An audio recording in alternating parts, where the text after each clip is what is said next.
approaches and has a hit. Jack McGlynn! That is an absolute banger to draw this game level. What's up? We are back twice in a week, baby. Crazy. A lot to go over. A lot of messiness, a lot of question marks, a lot of just flying in the dark. So hopefully you guys are in for it. Hopefully you guys are pumped for more MLS. If you didn't have enough last night, we'll talk some of the games. We'll talk a little bit about any injury news, things like that, and I'll go through each one of my lineups. Maybe tweak a little bit as we talk over them, because we're pretty much flying dark here, which is gonna be tough. So definitely gonna be tough. As far as some of the teams, they're a little bit like Seattle. They have a lot of things going on, but they rested some guys, so you know that they should be, in theory, in the starting lineup. And then you have some teams that, boy, they could really do anything. And that's the beauty and the pain of MLS. So if you're in the chat, say what's up. And I'll wait a little bit and then we'll get rolling for everybody. If you're coming in, if you're on Twitter, switch over to like YouTube or Twitch, throw a comment. If you have any questions on some of your players, hit me with them. And I'll go through them throughout the show here. And then at the end, I'll build my lineup. So if you want to dip out before then, you can. I know it's late again. I think I have like 10 more days. I'm a school teacher. I got 10 more days till my summer. So hopefully my schedule can switch around a little bit. So that'd be nice to get a little bit of vibes in here and to get rolling with a better time frame for a lot of the European crowd. So if you're with me from Europe, I know it's late and I appreciate you. Appreciate everybody. So yeah, let's get rolling here.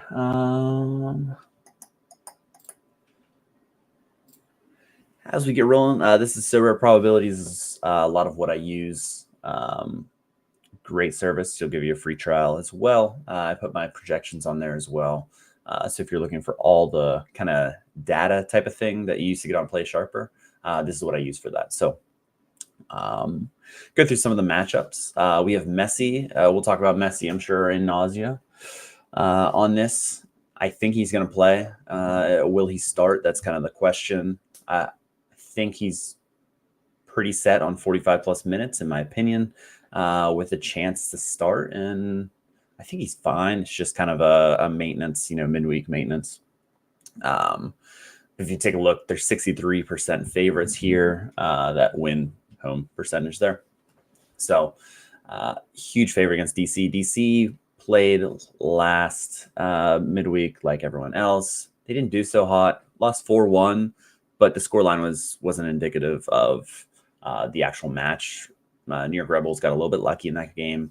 Not sure what the XG final was, but I know in the first half, DC kind of dominated the run of play, and the Red Bulls scored, and they had a few lucky bounces. Then they had a chip keep. So yes, it's a great matchup, and Inter Miami should steamroll them, especially if Messi plays. So if you have your Messis, it's a tough situation for sure. You wish you just knew he was going to play. Again, pressers are going to come out tomorrow after lock, pretty much for all teams. So that's pretty brutal. Then you got the Houston Dynamo in a nice little Texas matchup there, 57.8, as well as RSL, Real Salt Lake against Colorado. Minnesota's high up there against Portland. If anyone stayed up for the lateness, that was that match, 2-0. Then a red card, Bruno Wilson red card. He was it was a goal line clearance, but his arm was tucked in. I don't know. You have to see that clip. I don't know. I kind of feel like that wasn't. I feel like he wasn't trying to use his arm. It was at his body, but called that penalty. Conceded. Then Evander had a goal and assist, one off the penalty. Mora got another penalty later. They ended up 4-2 final. So San Jose, I feel like, has gotten a little bit unlucky with some results, but here we are. One of the interesting if you look at the bottom of the list here, Columbus Crew, 43% favorite on the road, so their biggest road favorite against Chicago, who've been terrible this year, which, I thought they would have been like mid-table, not bottom where they are. Shaqiri I have a hard time like getting excited watching him. He kind of is very frustrating. Like I feel like his entire career outside of like, playing for his country. But that's kind of down there. And then the other one that's kind of surprised me, I know New England hasn't been good at all, but in what world is Philadelphia favorites unless it's like a Subaru Park at home they can't win? I don't know. The run of form, I know they got a little unlucky, but they also self-inflicted. Carranza had, 2 headers that they just got to go. He could have had at least 4 or 5 goals that were like prime chances. But, they just don't look right. Hopefully they can bounce out of it, or I just hope like McGlynn doesn't leave. And some of these guys that, McGlynn and Carranza probably going to be gone. Carranza's definitely gone at the end of the year, if not early. I wouldn't think he'll leave in the summer. But those are our matchups. It's gonna be a good slate. There's some interesting battles for sure. And then on just kind of teams rotating, who rotated. New York City FC against New York Red Bulls is a huge matchup. That's a pretty big toss-up. The Lunatic, what's happening? Cheers from Greece. Today I found out your Twitter, did an amazing job out there. Keep it up. Hey, I appreciate that. From Greece too. Thanks for staying up probably in the middle of the night, maybe like 4 a.m. I don't know what time it is there, 3 a.m. But thanks for joining me. Appreciate it. Lewis, what's happening? First streak I've been awake for. What's happening? Good to see you. He's a legend. He does so much with the Prem, the championship, all the lines with that. Lewis, go. And Jonathan, let's go. Got Israel in the building as well. So we got a nice mixture here. I really appreciate you guys coming in. It's great. Kind of, I know this isn't like the ideal time, and I appreciate you guys like coming in. I would love to get like, so it's a better time for you guys. 4 o'clock. Yeah. Nice. Not bad. That's great. So with that being said, let's just get into the lineups. If you guys have any questions, Diogo, let's go. 2 a.m. He's back. Any questions you have, I can bounce around. I'm just going to go through match by match, but if you have any questions, bounce around 100%. And if you have to talk about anything, watching on the way to the airport, lineups are ready now. Need to pray for no DMPs from Jonathan. Good luck. I know you're in the midst of a move, right? I think I saw on Twitter. That's exciting. I love that you're watching in the airport, killing some time. That's great. So let's see. All right. Okay, this is an interesting one. Before we get into this, Diego, Galaxy had some rotation this past. Should be regular this weekend. Yeah, let's go to the Galaxy. We'll pop around then, pop back in. So the only kind of thing that's going on is with the Galaxy, they had one injury. It was Joseph Paintsel. He asked to be subbed for a hamstring. It was tight. It was a precautionary sub. So I am kind of leaning on the air of caution, short turnaround. I don't think they'll pressure him. Maybe he gets in off the bench. I haven't decided personally what I'm going to do with my Paintsel, but I think Fagundes is going to start there. Fagundes scored. So I think other than that, Ricky Puig, he's taken a bunch of knocks, and the coach said, Ricky's taken a lot of knocks, so we have to keep that in mind. So that kind of played into the 80% here. That he's been managing some of those. He should play. He's a warrior. He plays through all that stuff. And then any other kind of things would be like Brugman and Delgado maybe rotating and Cirillo getting in, just as kind of like a one-man rotation. Jovic, after not starting, should start. But pretty straightforward other than that on the Galaxy. Yeah, so keep ripping questions as you come in. I don't have any questions. Just wonder what's going on with Khan, why he's not on a team to get a playing spot. Celentano took over whenever Khan got injured in Cincinnati, and he just, yeah, he was brought in to be a starter there, and kind of Cincinnati's trajectory really took an upturn, and he was injured. Celentano stepped in. He just kind of took the spot from him. But yeah, let's see, what's his contract looking like? Is this his last year of his contract for Con? Yeah, he's a 2024. So there's a chance he could re-sign as a backup, but I would think he would kind of at 34 maybe try and get after a starting job, but he's played 3 games this year, just nothing crazy. Lewis, not sure you saw it. I did not see your tweet. Klaus, penalty miss. Oh, he did break that penalty. And Kowalczyk, massive opted downgrade. I didn't see his downgrade. Messed your game week up. Sorry to hear that, but does your information about lineups calculated on server data or note? Does your information about lineups calculated? Oh, no, these are just, it doesn't have anything to do with server data. This is just my, this is my projections. It's not anything to do with server data. I probably should do apply these over there, but I don't have anything to do with that. Marco, my man, Marco. Was it the first time you had an 11-11? Let's get back up to Nashville. You know what? It was so good that they fired their coach. Gary Smith got fired because I got 11 out of 11 on Nashville, my worst team, and we picked up an 11 out of 11 somehow. So I'm expecting with a new manager, interim manager, it's just going to be not even. I'm due for a 6 out of 11. That would be more on points. So Marco, love it. My main question is Jalen Neal this week. He's out due to rotation or his big mistake. He's going to make mistakes. He's younger, but he is kind of the future / current. Martin Caceres is old, and I think it was just rotation. Him coming off an injury. He's been really injury plagued lately, so I'm not too worried about that. He should be in the starting lineup. If he doesn't get in the starting lineup, then I will have some concerns because that's too straight. But I'm not too worried about that. Daniel, let's go.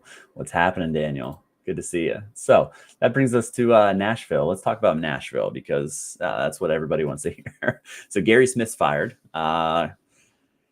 Gary this year has been running this kind of 3-5-2 a lot, 3 center backs with the left side possibly being Lovitz at times. So you can kind of throw this out the window. We could see a formation similar to last year. So if you go over to my sheet, I have all of last year's kind of things below. So if you just scroll down, so last year they were running that 4-2-3-1 or a 4-4-2 pretty heavily. So again, I have all of last year's as well. If you're kind of looking at, and then they did a 4-3-1-2 a little bit, 4-1-2-1-2, a lot of different formations. A couple of those 5 in the backs, but they kind of did a lot of different things. So if we kind of think of what are they going to do, I don't know. But Taco Slayer, the man, the myth, the legend right here, 100%. New coach bump. It's, well, not always, but it usually results in the boys are buzzing. They're trying to impress the interim manager. So, yeah, I think Atlanta, and we'll get to their lineup. I think Atlanta could be in for it in this matchup. So as far as Nashville, some of the just kind of touch upon, Shaq Moore came off the bench. He scored. I do have him bumped up. He is kind of getting back to fitness. He's a regular starter whenever he is fit. That back line played well last match. They didn't look good in the first half. It was scoreless till I'm not sure what minute, but second half. They didn't look great, but the back line looked pretty solid. Joe Willis and Nets, the combo of Mayer, Zimmerman being back's a huge, he's one of the only DPs in the league. And then Josh Bauer looked pretty solid. So I can see those 3 being back. I think Lovitz and Schaffelberg is a coin flip, but I think Lovitz not playing and then getting back in the lineup could be interesting. Godoy, the kind of switch here would be Davis coming out of that right center mid spot and Yearwood dropping from like that attacking mid role and Boyd coming in the starting lineup after coming back as well. So that would be the extra thing. with that, and same up top. So that's kind of like the only difference there. So yeah, waiting for that hourglass to remove from Semla's score. Yeah, that last man tackle was pretty generous, but we don't want to talk about that because that would take away. I think I won like $50 off of it, but it could have been better. Marco Giacomakis and Almada out. Read something about concussion confirmed on Discord. Yes. So if we take a look at switch over to Atlanta, Thiago Almada felt something pregame, and then you know how if you saw the video, he kind of just like sat down. So it started in the pregame. He wasn't really sure what it was, but as a precaution, he just called it after 16 minutes, especially with how they're playing. It makes sense that he would just kind of mail it in regardless, but felt something. So I just don't see him starting or even kind of being in the lineup. Right now I'm at 50-50, but Nick Firmino would be the guy for me to get into the starting lineup.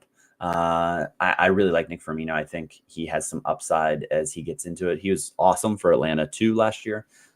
He was in like the MVP voting. He was like top 3 in the MVP voting, if I remember correctly. He's really talented, and I'd like to see what he does. I think he has like 1 start this year so far. Jean de Silva coming back is interesting. I think it's a coin flip because Mascara didn't play. They're trying to get him back, but with Almada being hurt, he had to play 58 minutes. Came on early and then was subbed. So they definitely have him on a minute restriction.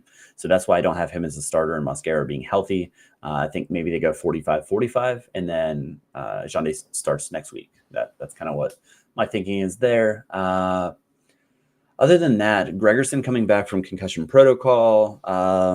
He played 29 minutes. I would like to see a little bit more before he gets a start, especially on this short turnaround, because he's just been injured since he's come into the lineup.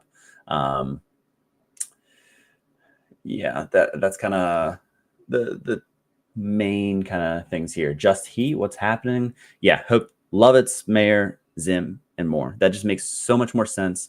Josh Bauer, he's serviceable, but it's just not as good. You can do more things with just the 4 in the back. So yeah, I'm all for that. I think Bauer will be the guy to lead that gets out of there. Mayer was like in the squad, out of the squad. His form was kind of poor. But yeah, I would like to see Lovitz, Mayer, Zimmerman, and Bauer. And then that lets you play Schaffelberg. If you play like a 4-4-2, that lets you play Schaffelberg and Lovitz. And, that looks just a lot better. Then you have like Alex Mule, and you can play Tyler Boyd at right mid if you wanted to. It just opens up a lot, and it just kind of makes more sense as just an outsider. I don't follow Nashville a ton, but that just makes sense to me. Minter, what's happening? Will you able to start? Last week, and I had him at starting, but he came off the bench. Yeah, I had him. I think I was 70. Was I 70%? I forget. So there was a little bit of risk there, but I did think he was going to start. They ended up there. He was coming back in from injury, so it does kind of make a little bit of sense. He did score off the bench, luckily. But with him playing off the bench, he should start for sure. This match, I'm much more confident now, seeing that he came off the bench and he played for those 30 minutes or whatever it was, 31. So. Yeah, that's for sure what we like to see. This exactly, 100%. He needs to be pushed higher. He's not playing it's like a left wing back role that he's just not. If you think back to like early in the season, the first couple games, he was playing on that left side, and Hani Mukhtar was putting him in with balls every time, like just running on that left flank. And yeah, that's 100% correct. Duncan Sorley, what's up? Paintsel worth risking at. I'm still deciding what I'm doing with him. I have Fagundes starting. Fagundes scored off the bench as like the safe. I think the Galaxy will look long term with Paintsel, and he felt something, and it was precautionary sub. But I think with the short turnaround, travel, everything, I think they'll kind of go on the air of caution with him. For me, I think I'm going to not play my Paintsel, but we'll see in like a couple hours if my mind changes. Yeah. Quick's Sporting Kansas City. This brings up a good one. So Alex is like the Sporting Kansas City guy. So I've talked a little bit with him. So these percentages are lower due to the uncertainty. the coach Vermes basically just went on a rant on like the whole team, saying like no one cares, you're not good enough, like no, even if you have talent, I'm not going to play you. So like, who is he really talking about? So we like went back and forth, Alex and I, and Alex posted on his, you got to see Sir ATC or ATC server.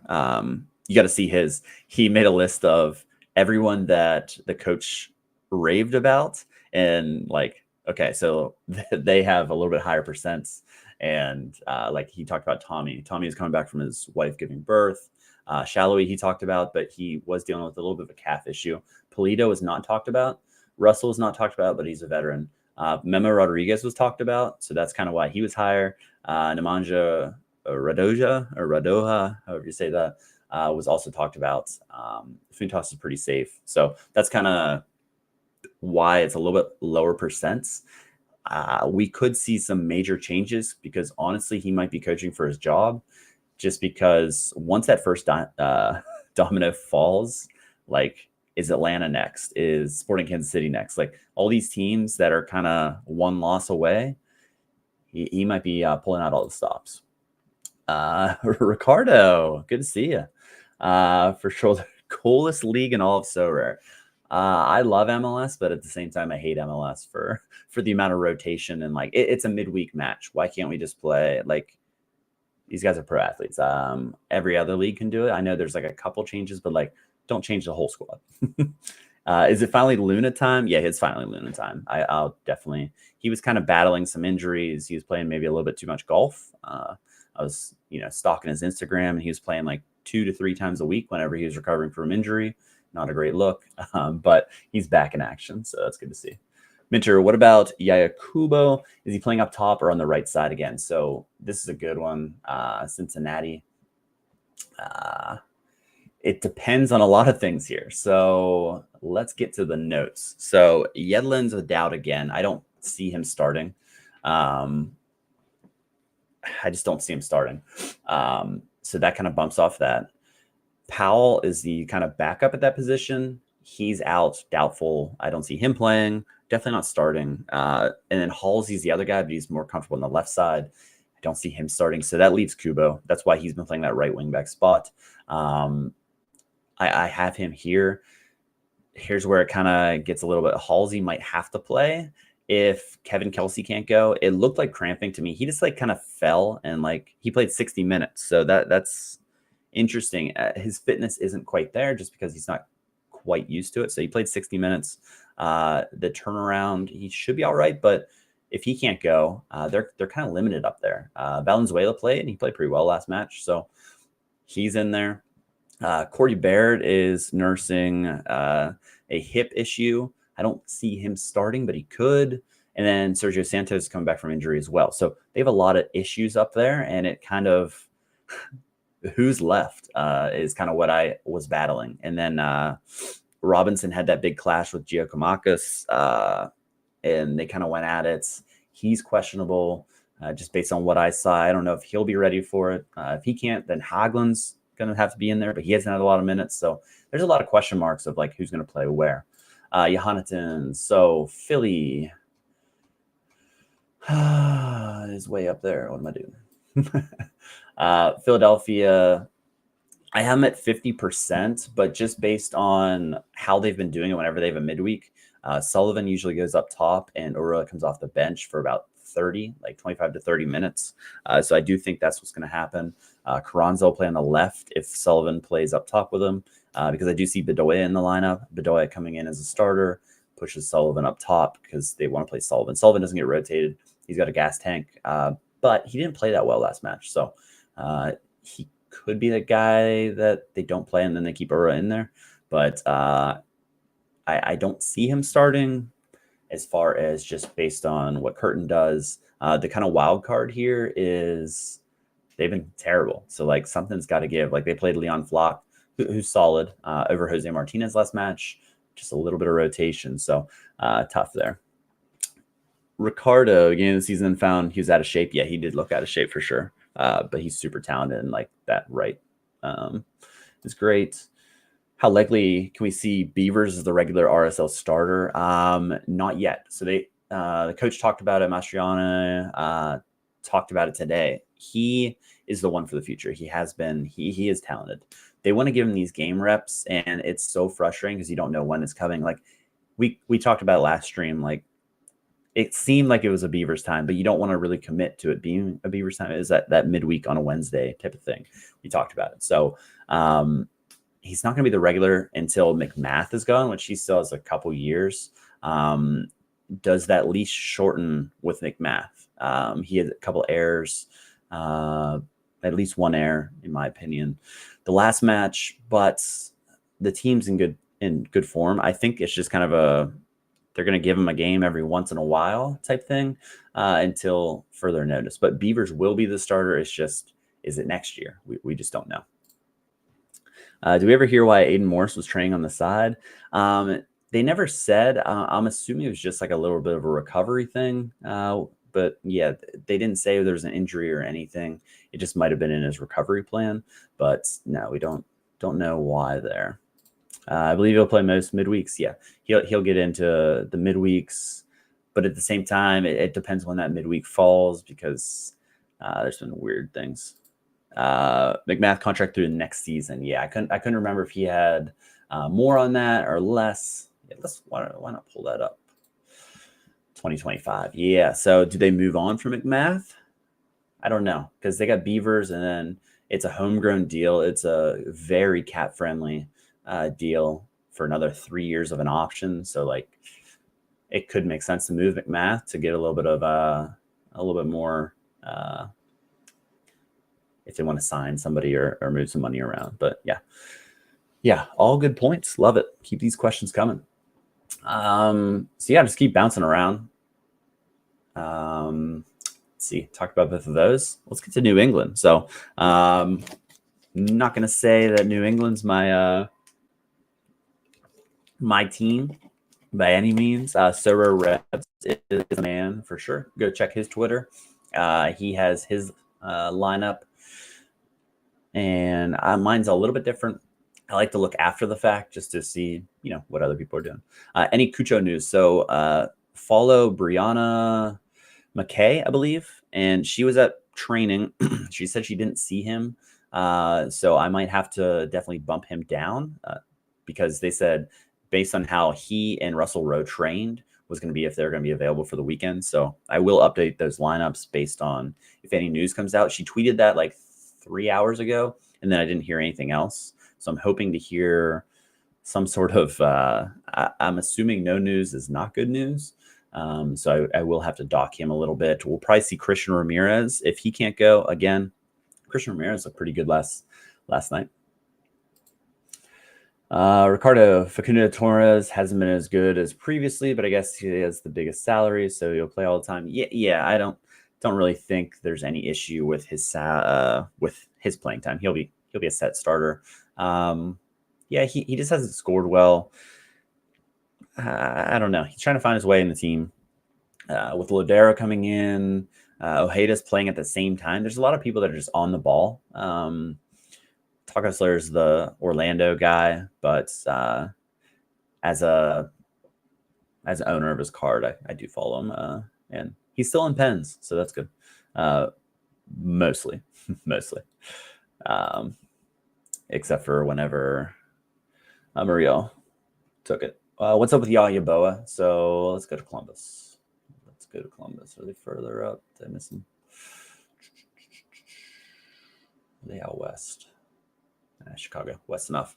It was a shoulder injury, so I watched it back. I went through each of these injuries, watched back. He was holding it like not moving it, like holding it like this, and he wasn't able to move it much, and he was subbed right away whenever that happened. With the ultimate goal being June 1st and the CONCACAF Champions Cup, I do think he's, even if it's like a slight issue, he's not going to be in there. So I think Zawadzki he's like that Swiss Army knife. He didn't start the last match. I think he'll fill in there. Arsen's been in really good form. So he can play that other side as well. But there's a cluster here as well. There's a lot of clusters with Columbus with how much they're going to rotate. And again, I have Cucho at 70%. Like at the moment right now, it's a 50-50 for me with him and Ramirez because he wasn't at training, but I need to double check to make sure that he confirmed wasn't at training. So that's really important. Yeah, Duncan Disorderly, he's been terrible this season since he got the pay raise. But yeah, no chance he's getting left out. Yeah, it's been bad because you really just can't play him in lineups because he's not providing any AA. You got to just hope he does something, and he just hasn't. Almada and Tolkien will leave this European summer. If an offer comes in, everybody kind of had their bags packed in the winter window, but, is the EPL money going to come for Almada? Is some of these big teams? Tolkien's not as much money for sure, but like no one came calling. So Tolkien, you can put up there with his performances. He has not been very good. He didn't go to the entire preseason, then took like 4 or 5 games to get into the team. We're kind of seeing this. If they don't get that move, their form just nosedives. Like Almada's been good. I won't say he hasn't been bad. But should have sold the Faku top to Arsenal. Yeah. Yep. That's kind of the epitome of us with our so rare cards. I just let them go to the bottom until they don't start anymore. That's great. Yep. Perfect. All right, let's see where we leave off. Keep these questions coming. I'll just bounce around. No real set type of thing going on here. Just kind of whatever we do. Let's see where we leave off here. New England, yeah. Yep, lost all sets to Forsberg, and Forsberg's on that left side where he usually like floods. It's just, as a Tolkien owner, and I didn't move him. Yeah, it's great. It's great for him as he put up a 20-something, and I played him last week. Yeah, the defender class is horrendous in MLS. Really bad.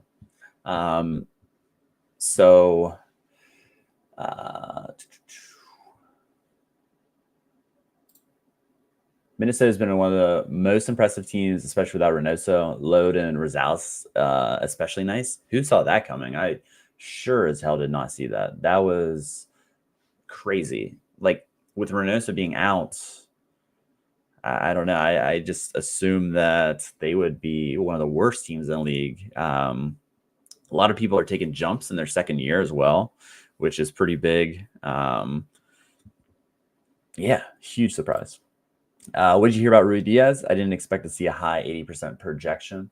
We heard that Schmetzer came out and he said stubbed toe expected to start Saturday. So that was his direct quote. When asked about it, he stubbed his toe, but I mean, stubbed a toe is pretty funny, but oh, you can't see that. It's pretty funny, but I guess he needed an injection for it. So he must have really stubbed his toe. But he did say he expected to start Saturday. That's a direct quote. So that's why I went 80%. I was going to go 90%, but I still like the whole Evander situation makes me a little worried about that. Got Pirani as a reward. Could he be a regular starter? So yeah, he was, and then he kind of fell out of place. They're going more defensively in that other like kind of central role with Jackson Hopkins. But if you look at Pirani, he's an under 22 signing. He's worth 3.5 mil. They signed him for a decent chunk. It was a loan to buy, and they triggered the buy option. He has started 5, 6, 7 games, 6 off the bench. So he started as a starter, playing at like attacking mid, left mid, right mid, in those attacking roles. But now he just hasn't been starting.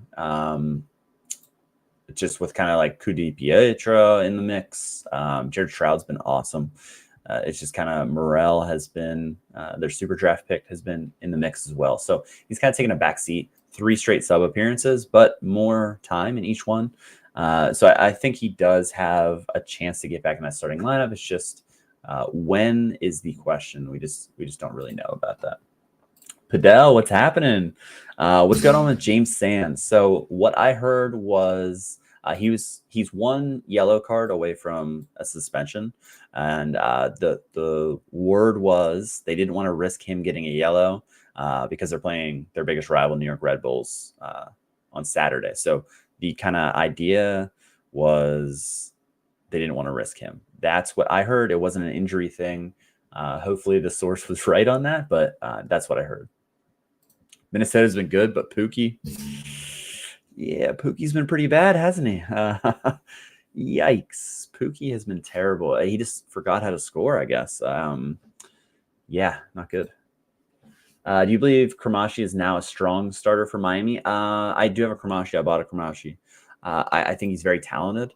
He's going to rotate in and out, in my opinion, as he kind of gets back. He had that was a hernia surgery where he missed a bunch of time, but kind of it's a ticking clock with him. Right now, he's going to get those starts. Maybe David Ruiz could be a chance to, if they rotate this week. But if you take a look at who's coming back, so Diego Gomez, high-grade ankle sprain, was out 6 weeks. He's sitting at like week 5 of that. Redondo, he's coming back soon. You take a look, he's out, March 23rd, and he's about 2 to 3 weeks away back to training. 2 days ago, I noted that. So he's coming back. He's more of a defensive guy so like Gomez would most likely be the more what kind of role they both play. Then, is Robert Taylor going to lose his position and Rojas play left wing? Or does Rojas slide into, an attacking mid type of role? So there's so many mouths to feed whenever everyone's healthy. It's just not everyone's healthy. Hopefully that helps you out. You have any stats about team win percentage you show above live so they confirm the result? I don't, but I just take these from the implied odds from sportsbooks. These are not my numbers. These aren't my XG stuff. These are directly from, if you want to make a bet, this is the implied odds based on those. These come from RotoWire. They just take a sportsbook and they convert them into this is what it is. So like if you're going to bet it, the implied odds of Philadelphia winning is 41%. So 41% of the time, that's what that bet would be. So like if you were kind of modeling this and you had your own projected, which I do have an XG model, you would see how much of an edge there was. So like, let's say that I projected Philadelphia to be 47%, that's almost a 6% edge. So that's kind of there. These aren't mine. It just gives you it's no different than like Sorare data. It's the same. They do the same thing. So if we go to, what do we want to go to here? I guess pick scores, or do we want to go to matchups? Yeah. It's the same thing that you see with this win percentage here. So with Sporting 87%, that's what I'm putting there. It's not my personal estimate at all. So Rare Joel FC, have you gone through Sporting Kansas City or San Jose? We talked a little bit. I mean, I'll bounce around for sure. Let's go Sporting Kansas City because I just briefly touched on why I had some of these.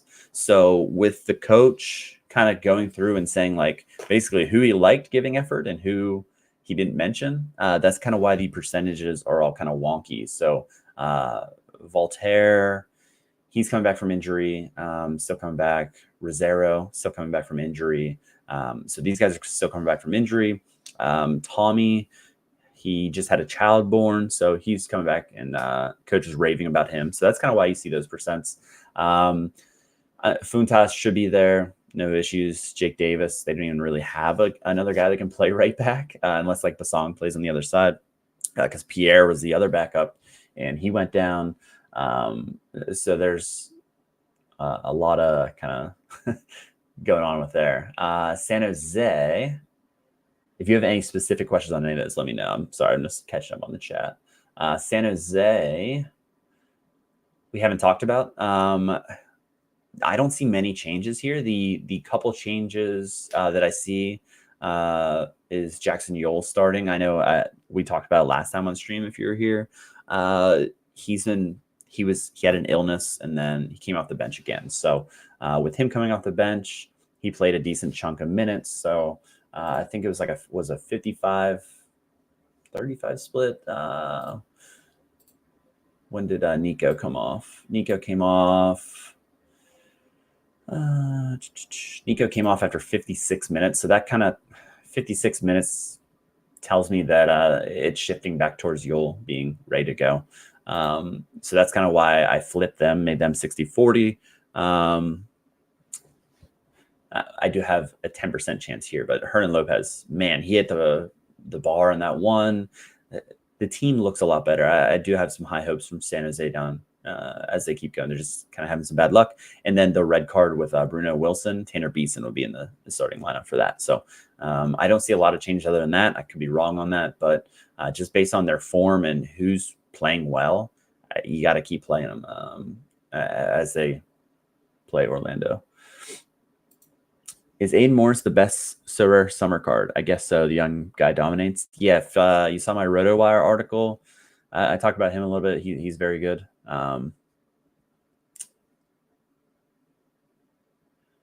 Nashi, what's up? Bernadeschi, only 14% to play on Sorare data.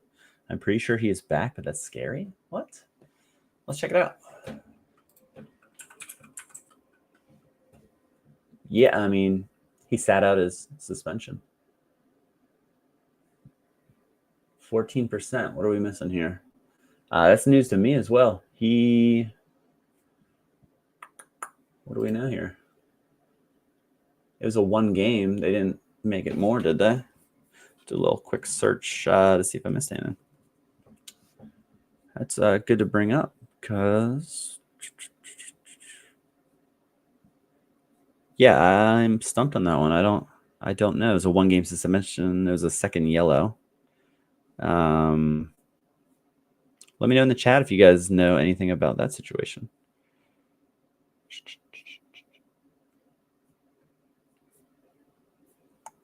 Yeah, I'm not sure. Definitely let us know in the chat. Let's find that out together.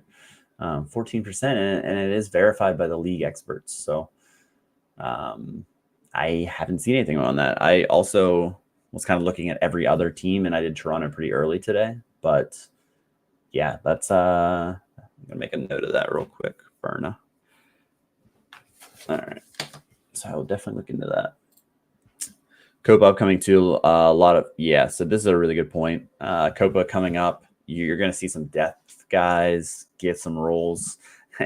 Like Olympics, Euros, a couple guys from Euros, Copas.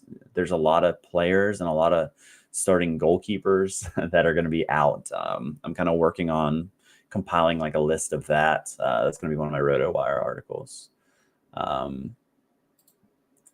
Yeah, it sounds like Polito fits that bill to get dropped. That's why I was only 60%. I could even be like a coin flip on him. It does seem like that. Which big under 23 MLS players could leave for Copa America? Not only Copa America, the Olympics is a big one. So like Jack McGlynn, we'll see who makes the final list. But if you look at qualifying, there's some decent players like Harriel from Philadelphia. Just like Philadelphia is going to be decimated. So like all these results now, we could be in a world of trouble come whenever like Andre Blake's gone, even though he's not playing right now, but whenever he's gone with Jamaica, yeah, we're gonna be in tough luck. How long is Messi going to be out for? He should be back Saturday, but we're not for sure. Bernadeschi is on it, not due to injury.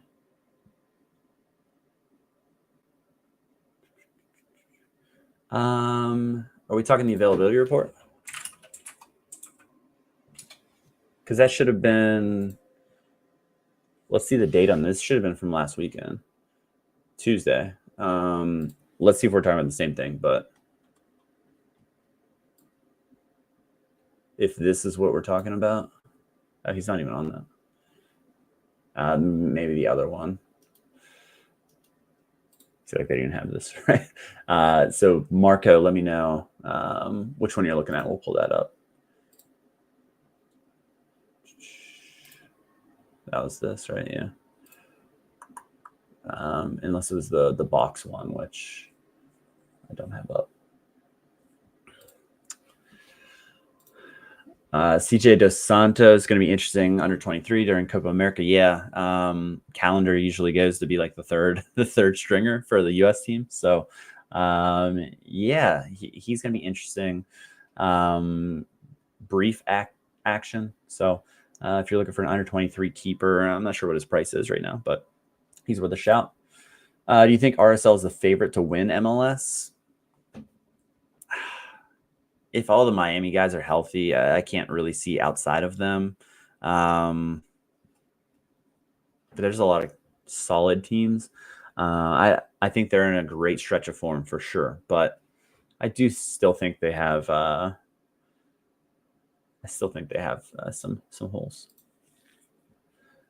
What do you think about latest summer competitions? Friendlies are interesting. Like I don't know if I like that.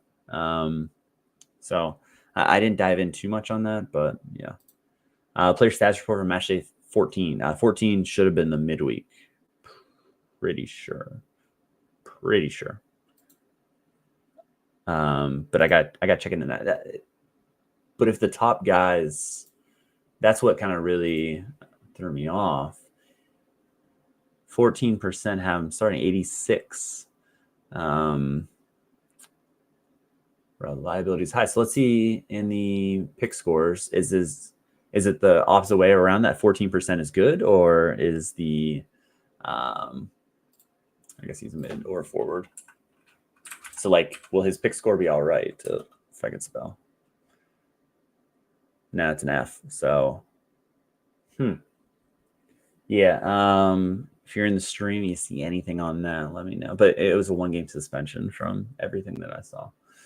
But I'll make sure I make a tweet on that just in case. Speaking of summer comps, what do we think the game week changes are going to be? Surprise, it's affecting Challenger too. Yeah, that's. I don't know. It's going to be interesting. Like the split. Summer's got to be MLS and the J League, the summer leagues is kind of. I hope they don't keep bringing it. So like last year, what was it? The under 20 Euros, or under 21 Euros, I think it was. It just kind of like, I like to play under 23 in the summer, and all these guys are coming into the pool. I'm just like, come on, like, can we not? Can we just have something here? Yeah, that's. I don't know what the game changes are going to be. The game week changes, or what they'll do for some of these. Like during Leagues Cup, what's going to happen? I don't know. It's tough. Are you taking advantage of the MLS specials so far? The first one that they ran, I did pretty well at. Has there been one since? I think I got cash in 2 out of the 3 weeks, or if it was 2 weeks, I can't remember. Yeah, I'm not sure there. Huh. All right. Let's see. Keep bouncing around. New York City. Oh, I guess New England real quick. Vrioni scored last match. Here's the big. Barrero was hurt. He was clashed into, but he's fine somehow.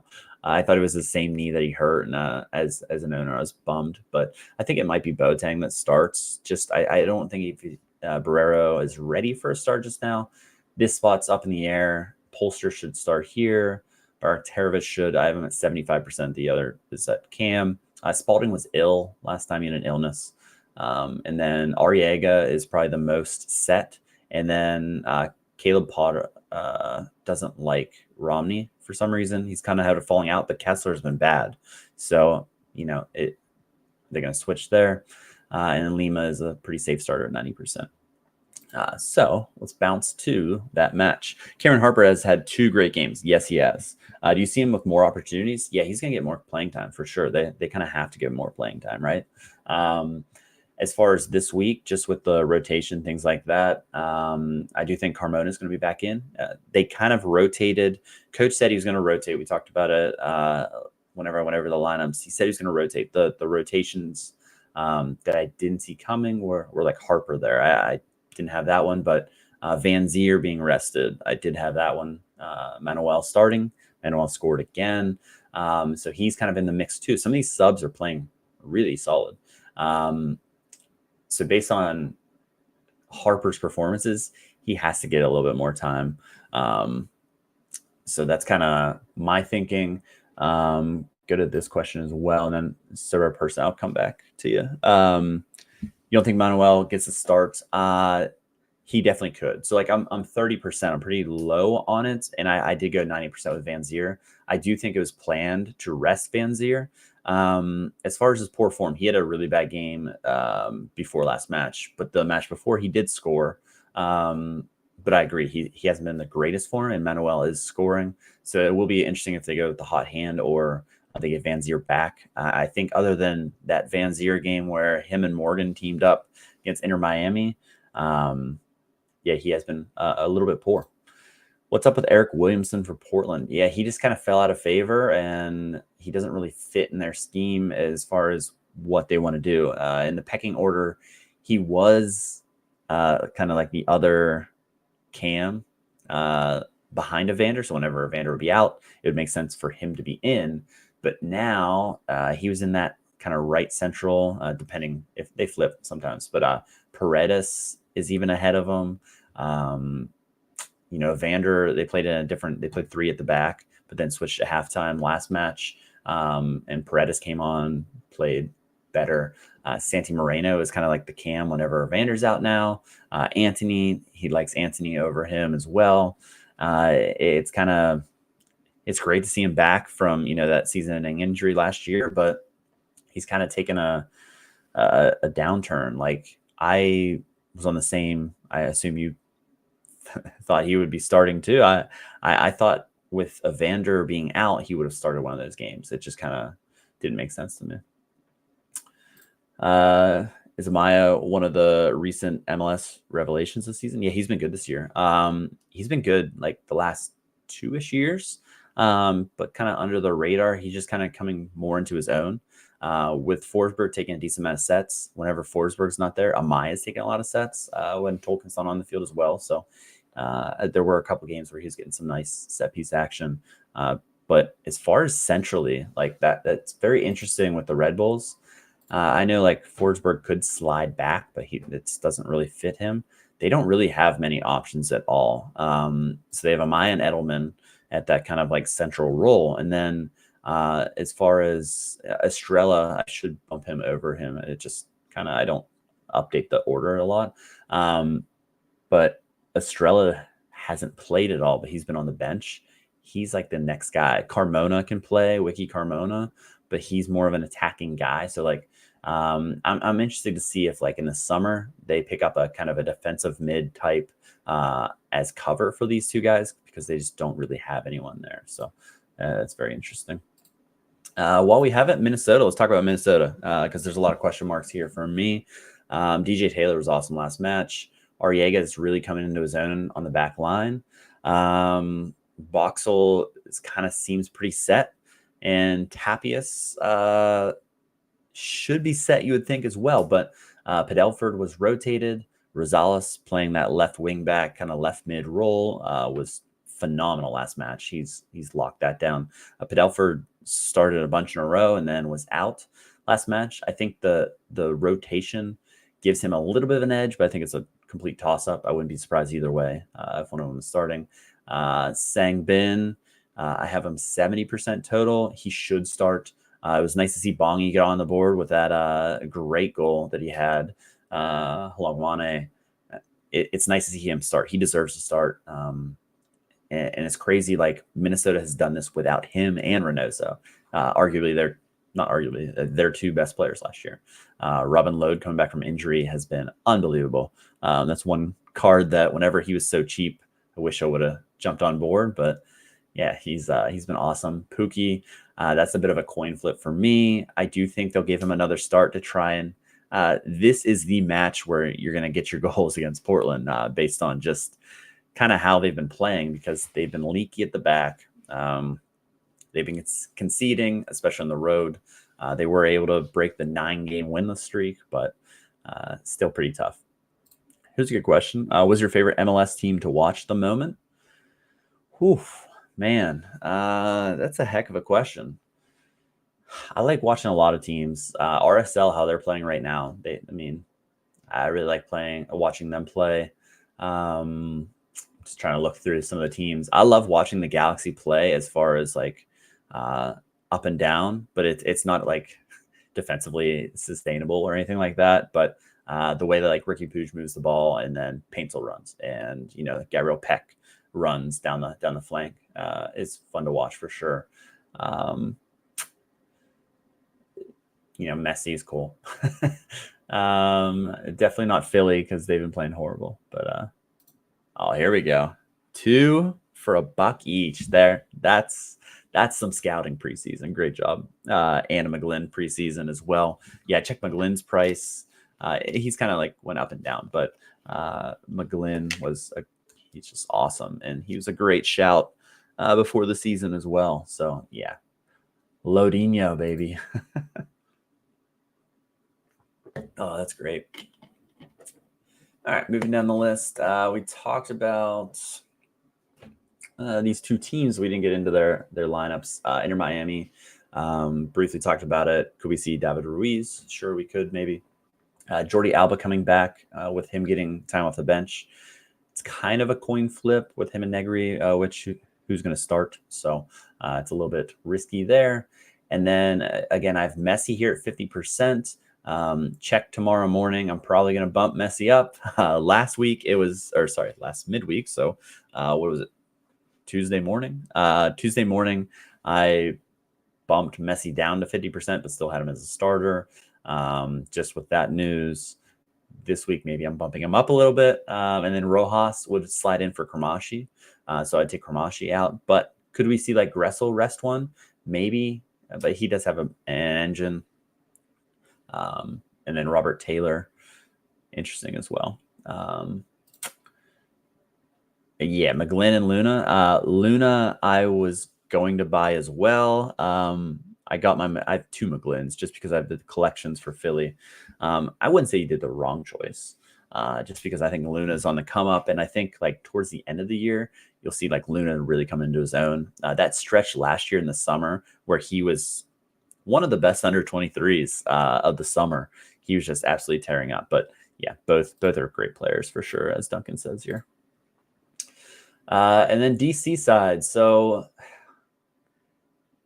I don't see a lot of changes from last match. Just they played well. They did. The scoreline was 4-1, but I think it was a little bit of bad luck. And maybe I'm wrong about it. I'm curious. I'm just gonna check the FOTMob DC United.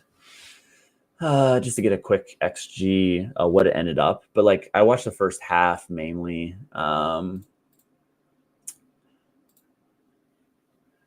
And it just kind of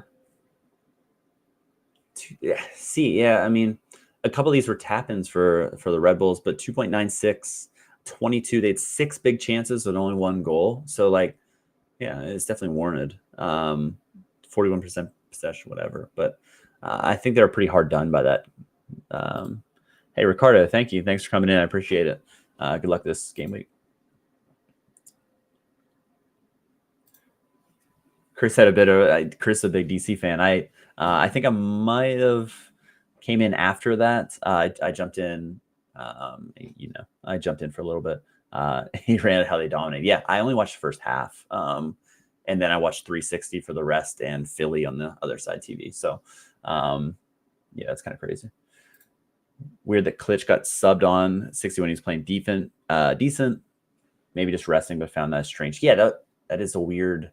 Why would he get subbed after and Pedro Santos got brought on? Yeah, that is an odd sub for sure.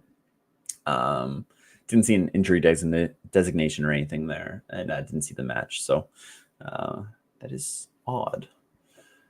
Huh. What do you think about Jalen Neal? I think he was just rotated. I know he's come back from injury, and he's going to play himself into form, but with Caceres playing, it was just kind of a midweek, and he's coming back from injury. In my opinion, I think he should be good to go for the weekend. Not excited for my FC Dallas this weekend. We might as well hop to them. So shout out to Daniel giving me some Dallas news, and Germ. He is the Dallas he's a play sharper guy. He does great stuff. And he's kind of a legend in the community for sure. But he kind of helped me out with the lineup, just getting news as I'm doing literally 28 teams. It's really tough in a 24. Like I was up last night until all the games, and then I did my RotoWire article, and then kind of just been running through these all day. So it's been pretty tough. So any little help that some of these guys from the teams that they know is huge.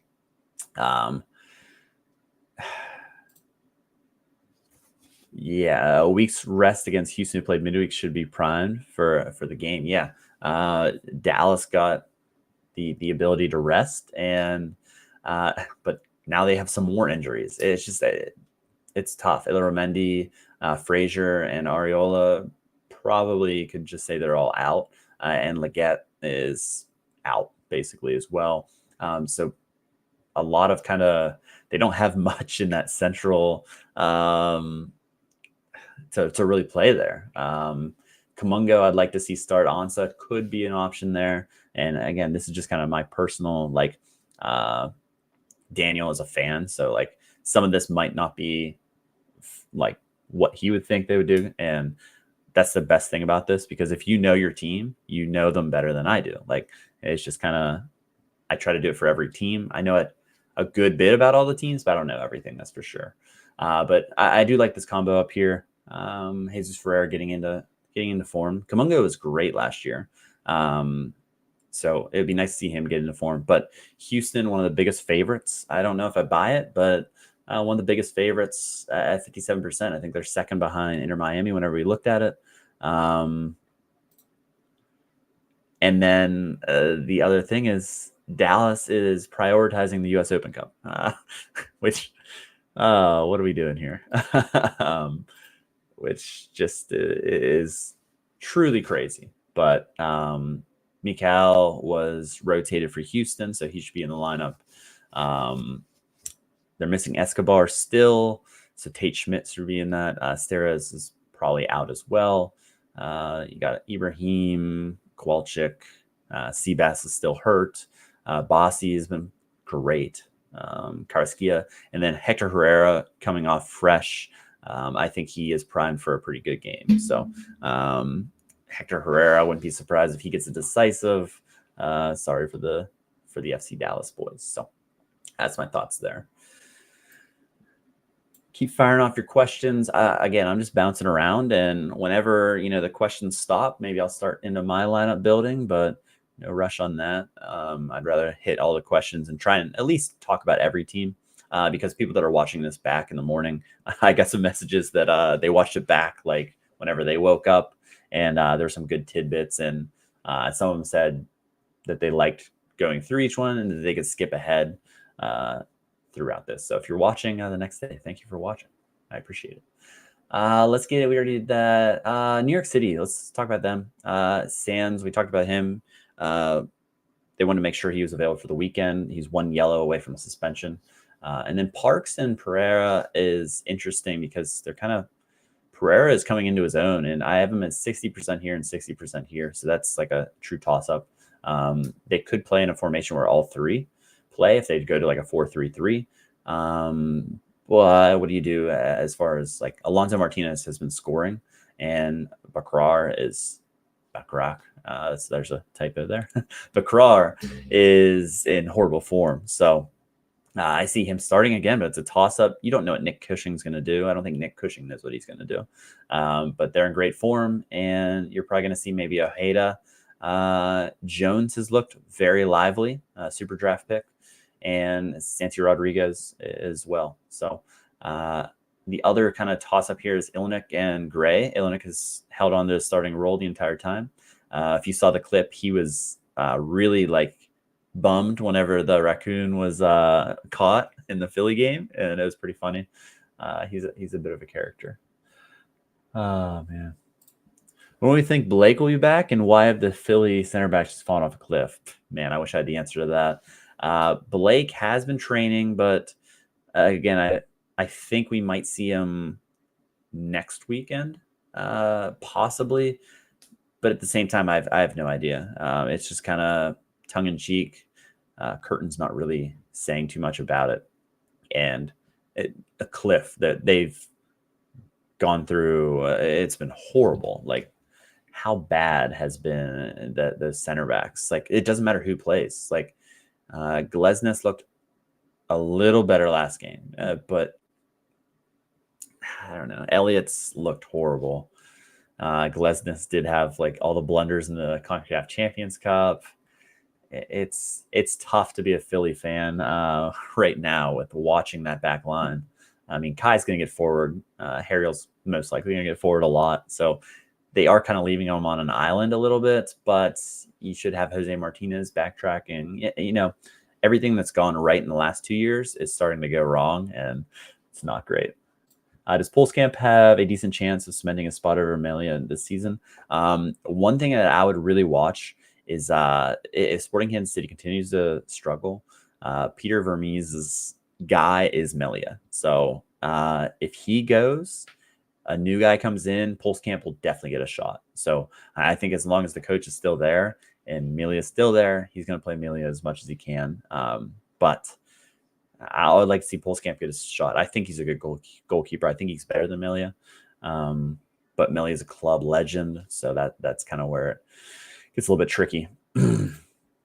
Thoughts on Seattle midfield and attack? Absolutely. They're at the bottom, aren't they? Yeah, so this is a logjam cluster. They rotated weird. So definitely want to hit on Seattle. This is just kind of bizarre. Danny Levis started. They're dealing with even more injuries. You thought it couldn't end. Leo Chu went out, so you're going to see Morris on that left side. Alex Roldan had a slight knock, so he was a sub last match. He should be the starter right back, but like Kitahara started. I never would have guessed Kitahara started last match. You should see Bell and Reagan at center back, but Yamar is getting back. He came off the bench. Nuhu Tolo back from suspension. I would think he starts at left back.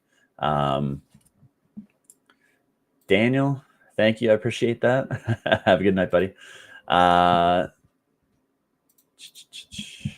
Roldan should start at right mid just based on what they have. Vargas is coming back from an issue too. I don't have him on the injury there. He must forgot to put him in there. But he's dealing with an injury that kept him out of the last match. Atencio is out. So he's another one of those guys. João Paulo should be in. And then right now it's Leyva, who is kind of the one that's left over. Rusnak should be at cam. Pretty solid in that. And then Rui Diaz, coach did say that he'll be the starter on Saturday, but we'll see if that comes to fruition or not. De La Vega should make the bench. They were shooting for this match. I would love to see more of him. Baker Whiting coming back is interesting. He has a lot of talent. I'd like to see him get more time, especially with Alex Roldan's performances not being great. So that could be interesting. And Cody Baker's is pretty decent as well. So hopefully that kind of answers that. But there's a lot of uncertainty with this Seattle team. A lot of uncertainty. Vancouver, the coach said that Picault, Schoff, and Laborda are all starting. You love to hear that. So he said that tonight, that all three of those are starting, and then he's going to make a decision on the rest. So that could either mean there's rotation, but you have like Udvik, who had a red card, so he's not available on that back line. They have like Halboani. He would be like the only other center back other than like Javian Brown that could play any of these. And Brown plays the right side, which Laborda plays, and he said he's starting. So I would think these guys are pretty set back here. Ali Ahmed has been solid, and he's been really good scoring Sorare-wise. But Martin started on the left side. Ahmed started on the right side. I think we see Raposo. Raposo brings something nice to the team. He does have that a little bit of like talent and that attacking presence, but he can be a defensive liability at times. Schoff is starting, but it's just kind of broken up into these two positions. And then the top three, here he said Pico will be there, but like Johnson started last match. I really don't see him starting again. And, Brian White and Gauld should be locked in. Should be. Igor, what's happening? I'm great. How are you? Absolutely for the live. If you have any questions, just hit me with them. Worried about Orlando this weekend with some older players and third game in a week in the flight all the way across country. Gillespie trending up a bit, few games after a slow start. Yeah, Gillespie's played a lot better. That's been nice. I'm not super confident on Orlando, and Taco Slayer for sure would know more than all the Orlando fans. So you as well know more than me on this. And I'm just struggling to see them play the 3-5-2 again. With the suspension to Arujo, Cartagena, him dropping back to center back would just open their midfield really badly, in my opinion. Like, who are you going to play in that situation that you feel comfortable with? That's just not like the most attacking lineup you could possibly have. So I do think that might go back to a 4-4-2. I'm interested to see what you guys think about this, if it would be like a 4-4-2 or I think the key is at left back. Is it going to be Rafael Santos? Is he fit enough to play and start? He did come off the bench, or you could go with Kyle Smith, who had started left back this year. Thor Halson, if he's good enough to start, he has come off the bench. He's looked all right, like he's fine. And kind of, be interesting to see, like, do both strikers play again, or is one rested? I'm definitely interested in seeing what other people think on that. That's just kind of where I'm going with it. I guess they could go 3-5-2 again, but I don't know. Rujo being out kind of changes everything for me. I can always go back to Inter Miami or down to Inter Miami. There we go. Inter Miami. Yep. Just the kind of couple tidbits. Messi obviously might be the one you're looking for. Messi, and I think I'm probably going to bump him up tomorrow morning. Based on everything we've seen, he should play. Now, does that mean he's starting? Don't really know, but it seems like it's trending towards he is. So just didn't want to play. He was scared to play Orlando on the road, and I mean, who could blame him? Saw what Orlando came in and did to Philadelphia, so don't blame him. And then if that's the case, he starts, then Rojas would bump Kramashi, in my opinion, unless like Gressel or Busquets rotate. But it's not a like for like position. So like Ruiz maybe in Busquets' position. If he's going to be out, that makes more sense than either of those teams. Too. Alba should be coming back. Will he be fit enough to start? Maybe. He came off the bench last match. He could be ready to go, could not be ready to go. Robert Taylor's a little bit of a toss-up as well. And then Campana, are we going to see him? Is Luis Suarez going to get rested? It's definitely question marks. If they lose McGuire, also they're in trouble unless they get a good replacement. They need to get him paid. It's just crazy. This whole whirlwind that's been Duncan McGuire is crazy. Yes, it is for Messi. Even with a 50% salary increase for the team, they still have one of the lowest payrolls. Yeah, the payrolls coming out is pretty crazy. Just to see like where all the teams are coming from. I know some teams have bigger payrolls because their DPs are just crazy expensive, but like transfer fees don't go in there. So like RSL was pretty low, but I saw Tom Bogert, who he's the GOAT, said that they've spent like 19 million on transfer fees. Like they bought Andres Gomez, Chigo Arango, all these guys that have been pretty expensive. So no problem, Igor. Hopefully it's it'd be nice if they just said, yeah, he's starting. Just like make it easy on us. But why would we do that in MLS?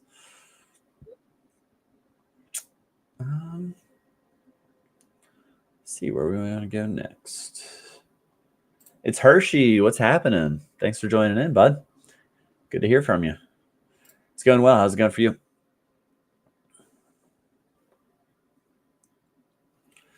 St. Louis. So is St. Louis going to rotate? That's kind of it's my gut. They're going to have to for Markanovic. Nicholas Dyer or Deer, I'm not sure how you say it, is going to start at left back unless Hebert starts and Nielsen starts beside him, which the more I think about it, could be a realistic possibility. The presser today, or at least quote today, was that they're trying to get Nicholas more playing time and want to get him more, but he's kind of getting settled in. So that's kind of interesting there. I don't even know if he has cards, to be honest, if he's a new mint. Florenzi, hello. Durkin should be pretty safe. Ostrak could play that cam position as well, but I think we see AZ Jackson in the starting lineup. We haven't in a long time. I think this would be a good match to get him involved back in the lineup. He was really good on the ball in the starting lineup at the end of last season. Pompeo didn't score for the first time in a while. So, yeah, it's interesting for sure whether or not like Vasilev will start on the left, if he'll start a cam. And then like, is Thorson going to get a look? Adeniran, is he going to get a look?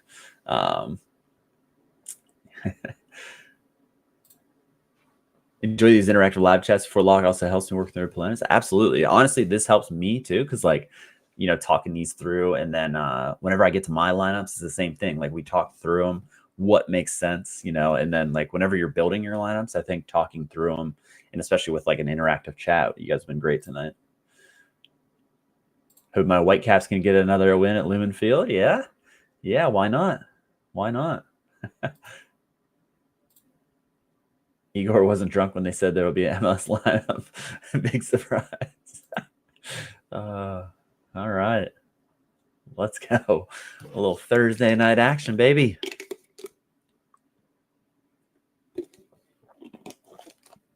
All right. I think that's good on St. Louis, unless you need more. Trip and beat Charlotte FC. I think we can see Breck back in the starting lineup. Small started. He was all right. I mean, super draft pick, getting back in. I think we might see like a very similar to not last match, but the match before where Bronico started. I mean, I don't like Bronico very much. I'd rather have Pekovic. And then Diani. I like Diani over Urso personally, but again, Ajiman up top. They don't really have many other options. They said Tavares can play. But yeah, the big one here is Euronin, or however you say that, is out with a thigh injury, and JP is going to start João Pedro. And another note that they gave is they said João Pedro is actually pushing him in practice for that starting gig. So he's one to watch. He's looked pretty good whenever in the limited playing time he's had.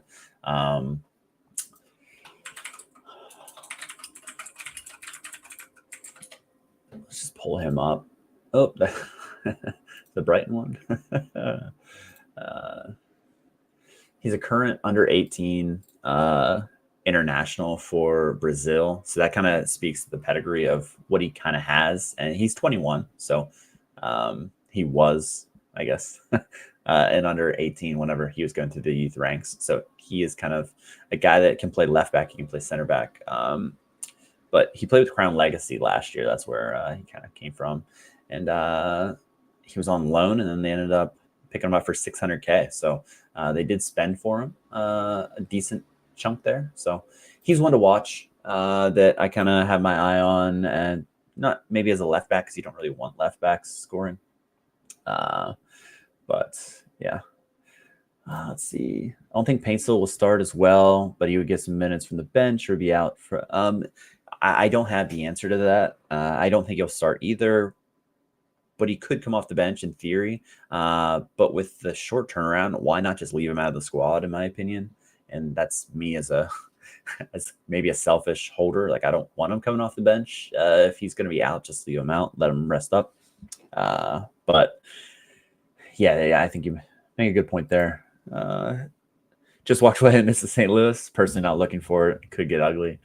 Yeah. As a fan, do you think they're going to rotate? Do you think, because like last year they rotated a ton, it seemed like. Do you think they're going to actually pull some rotation? Because they've played a pretty steady squad, at least, I don't know, as of late. So like the center back, Nielsen, Hebert, whoever's available, but like Vasilev's played like every match. Ostrak's been good, so he's played. You had Alm on the right side, and you've had João Klaus pretty much every time. and Pompeo has started the last 5. So this kind of feels like this would be the one where you have like 2 or 3 guys rotate. But I'm interested to see what a St. Louis fan says. Because it's French. In French, it's 4 a.m. We have a streamer who also made MLS Lineup the Thursday. All right. Any news about it will heal you back? Don't think he's done much, but keep that low cap. Yeah, man. I bought him as well. The first time he had links. I think, he hasn't had a lot of game time as well. So I think he does need to kind of get back into it. And get kind of into it as far as so training separate from the group earlier this week. But he could be back. The timeline's a little bit earlier. May 29th is the date that they gave that he could be back. So that's a positive sign. Only 2 weeks away. Can't be mad at that. I just got Celentano and Murphy combo. I rolled out midweek for the first time, hoping they could be nice. Yeah, they scored really well midweek too. That whole back line for Cincy scored well. Last 4 games been the first time we played the same players like that. I feel rotation for sure, or at least a lot of early subs. Yeah. I'm glad we're on the same page there. That's for sure. I did St. Louis. Talked about that. Toronto. Yeah. So anyone in the chat, if you know anything about Bernardeschi, let us know, because I definitely missed that news, or if there is news. So we've been kind of baffled by that. At least I have.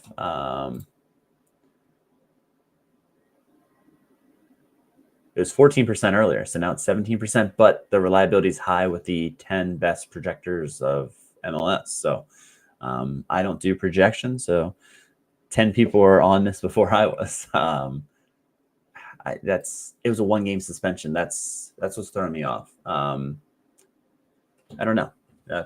I'm gonna dig in deep, and then if I can find something on that later, I'll definitely. I don't have a Bernardeschi, but he's in a really good spot, fresh. So if anyone has him, like, this is the spot.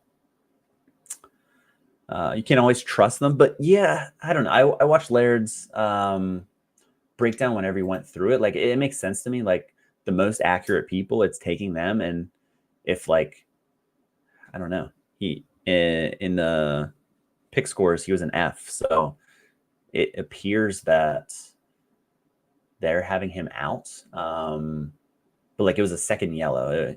It was for sure a 1-game suspension. Unless, like, did he come back on the pitch for the scuffle? Like, and we didn't see it, but we would have heard about that. So that's one to look at. I'm 65 here, but 25 here. So I have him 90% rested, and this should be an absolute smash spot. So I will definitely do an update in the morning on what I find there or what I don't find. But whoever brought that up in chat, thanks for the heads up, because I would have just assumed. And then if he is out, like, that would have been mind blowing. So I think, like, a couple of the big ones for Toronto is Insigne going to start, which it's a coin flip for me. He definitely could. If it's me personally, please start,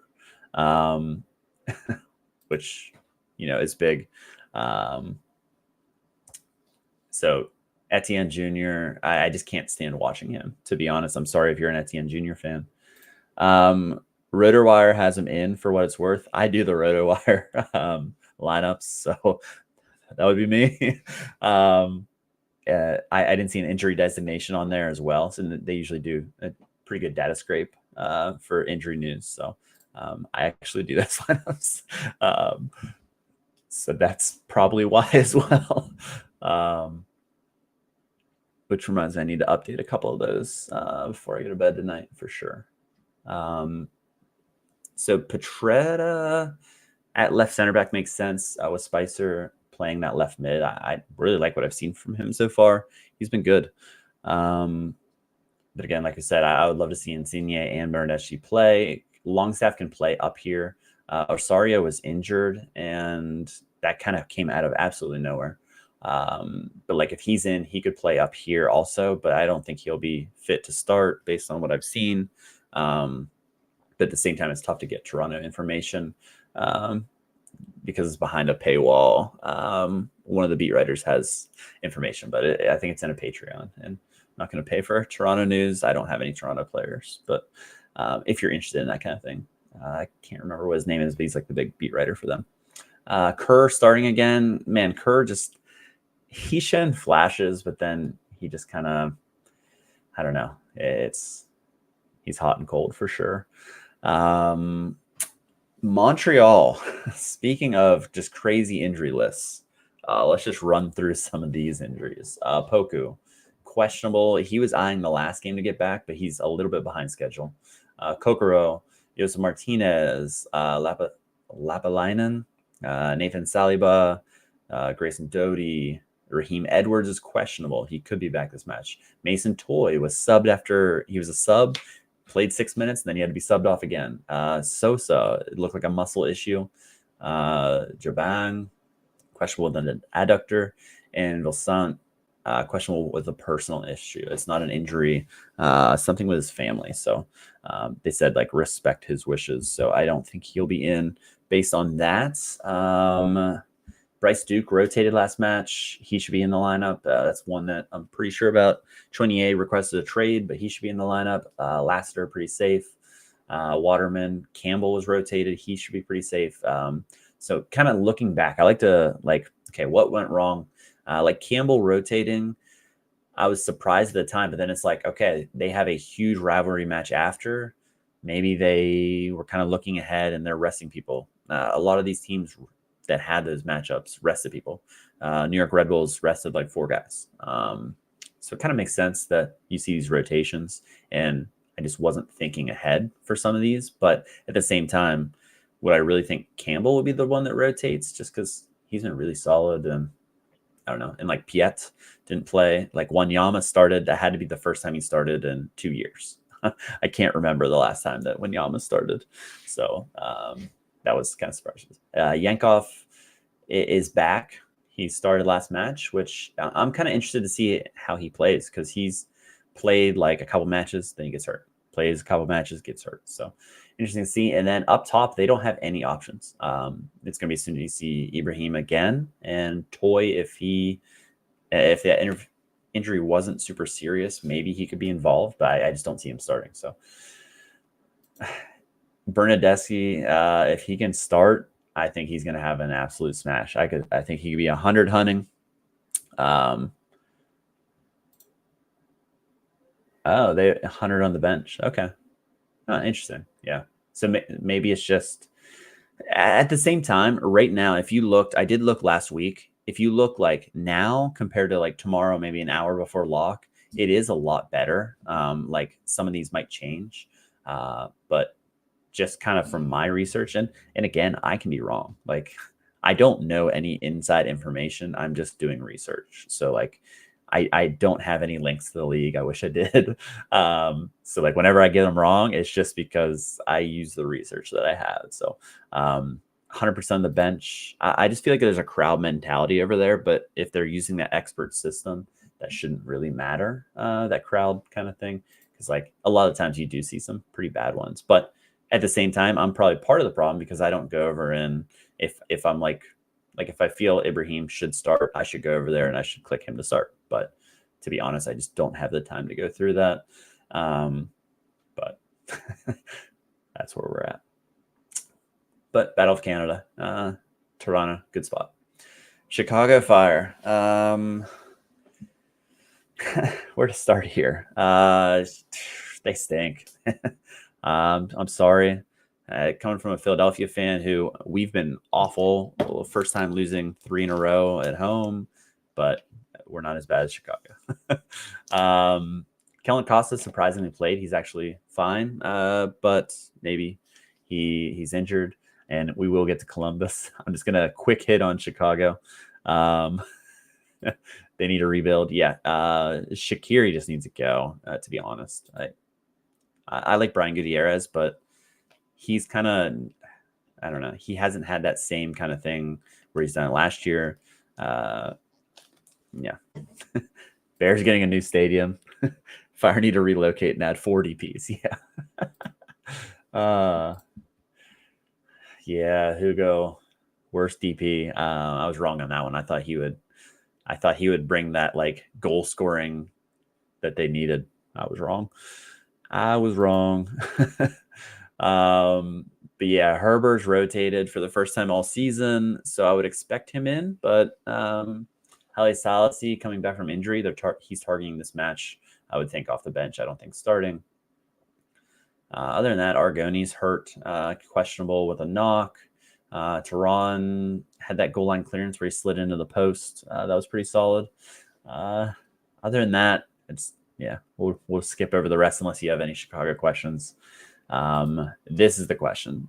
There's a couple questions here, but does Diego Rossi rotate? He very well could. I think this will hinge a lot on Cucho's availability as well.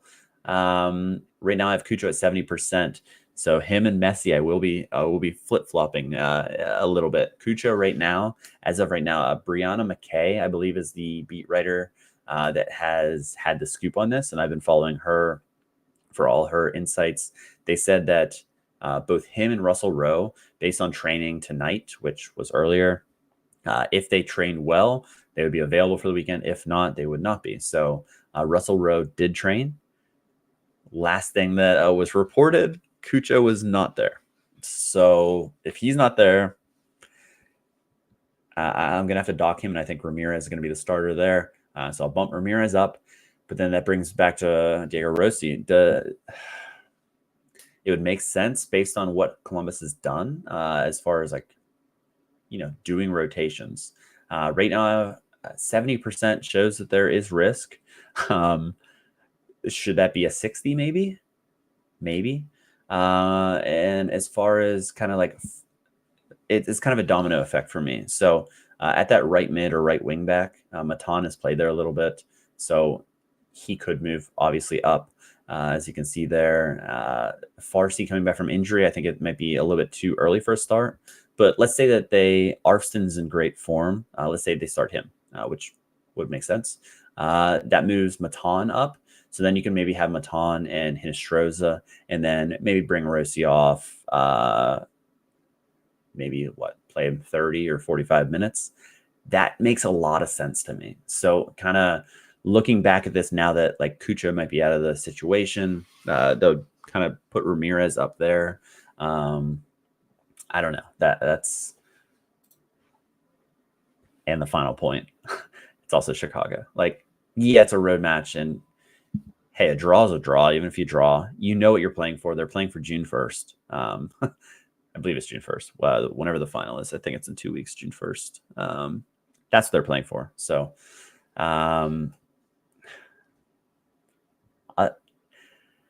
feel bad for Messi owners. Well, somewhat. I feel bad for Messi owners, feel bad for Cucho owners, and I feel bad for Diego Rossi owners this game week, just because there's a lot of uncertainty, and those guys you're playing in your top lineup. So if one of those guys get a DMP, and in a vacuum, if those guys were all playing in these spots, you would have an insane lineup. So a couple people have reached out to me with those kind of issues, and it's like, man, that's really tough. So that'll be one of those lineups where I think everyone's going to be glued in to see what happens, especially with Cucho. Hopefully we get a little bit of clarity tomorrow morning.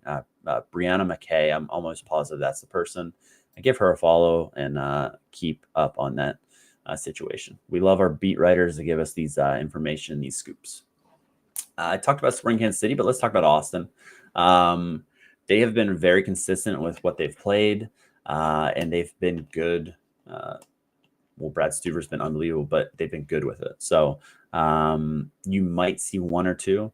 Fodry for Obrion, maybe. I bumped him up to 20%. I know that's not a lot, but Obrion has been playing 55 to 60 minutes a lot lately. So it's just kind of something that's to watch. Finley's still probably going to be out. And then Biro is questionable with a hamstring again. So Kolmanek on the left side. Could we see Weissenen maybe start? Heinz Ike, they love him since he came into the starting lineup. Duncan. Yeah, who am I kidding? Like, I feel bad for those decisions because it completely wrecks their lineups, but I don't own any of those players, so it is beneficial to me.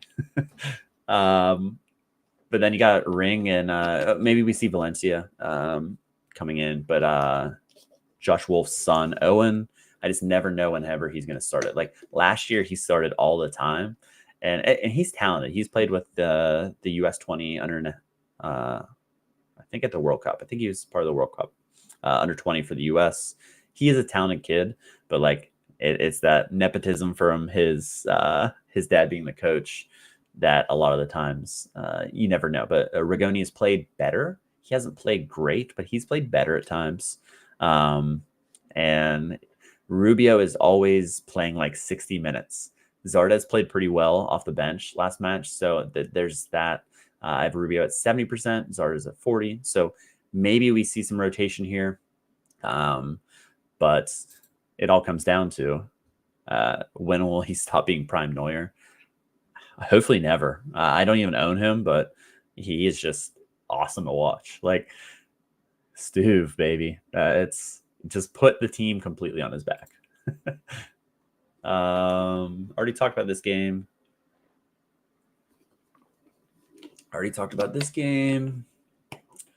RSL we didn't talk about. Might as well talk about. I guess we briefly talked about it, but not enough. The Beavers McMath situation. Coach came out and talked that Beavers is like the future, which we knew that. And McMath is still the starter. So Messi's almost doubled in price. I bought him and he won me rewards. I can afford some DMPs. Yeah. Must be nice. Should have bought him. Didn't. Should have. So I do think it's McMath back in net. I would be shocked to see 2 Beavers starts in a row. I know he had, the clean sheet and everything, but I'd be shocked. Katranis should be back in the lineup. He was able to come off the bench for 45. Bram Vera, man, he had a great match. Assist plus like 40 AA for a 90 something. Brody is a question mark. Quentin played on the right side. That was kind of crazy to me. I was a little shocked, but he's played well. He's scored well. This central combo has been pretty much the same every time. Luna should be a starter. Barajas could be in the mix. Andres Gomez should be a starter. Crooks should be the starter, but Anderson Julio could be a guy that comes in. If Julio starts, he plays as the striker and Chicho sits underneath him. So that would be kind of the only change. What happens in Nashville now? That's a really good question. We kind of talked about earlier, and it just makes a lot of sense if they go back to 4 in the back with, a normal, everyone playing in position. You don't have that extra guy. Like Bauer should be in the starting lineup, in my opinion. But we talked about it earlier. Lovett's at left back. Then you have Walker Zimmerman and Jack Mayer, and then Shaq Moore. That should be your back 4. It opens everyone up, moves Schaffelberg up further. It just makes a lot of sense. So if I was the coach, and if some of the people in the chat were the coach, that's what we would do. But yeah, when do we get Ronan back as a starter? Very soon. I thought it might have been last match, but they seem like they're easing him in. 50% here. Couple big dominoes in this one. Mihalovic. So he picked up that heel. He's been battling that heel injury. His wife, I believe, I got to check on that. I believe gave birth. So I think we're out of the woods for that, but I could be wrong, or it's any day. But we're just worried about the heel injury. He was subbed off. He was really gingerly walking on that, and that's been bothering him for like a week and a half, 2 weeks. So a couple things they could do. They could play Kevin Cabral there, or they could play Yappy there, who they played him there before. But get Calvin Harris to start. Fernandez, since he came into the starting lineup, has been solid. But if Ronan's good, if Ronan's fit, he should start, in my opinion. They might wait for a home game. I don't know, whatever they're doing. But Bassett can play up here at the cam, or he could play the left side. He could play one of these positions. He moves up and forces maybe Calvin Harris out. And then you have Ronan starting here, which I'm a big Ronan fan. I did not buy him. I have all these guys on my list, and then I don't pull the trigger. And I'm excited to see what he does. I want to see if he's still on sets. He was at the beginning of the year, even with Mihalovic. Be interesting to see if he's still on sets.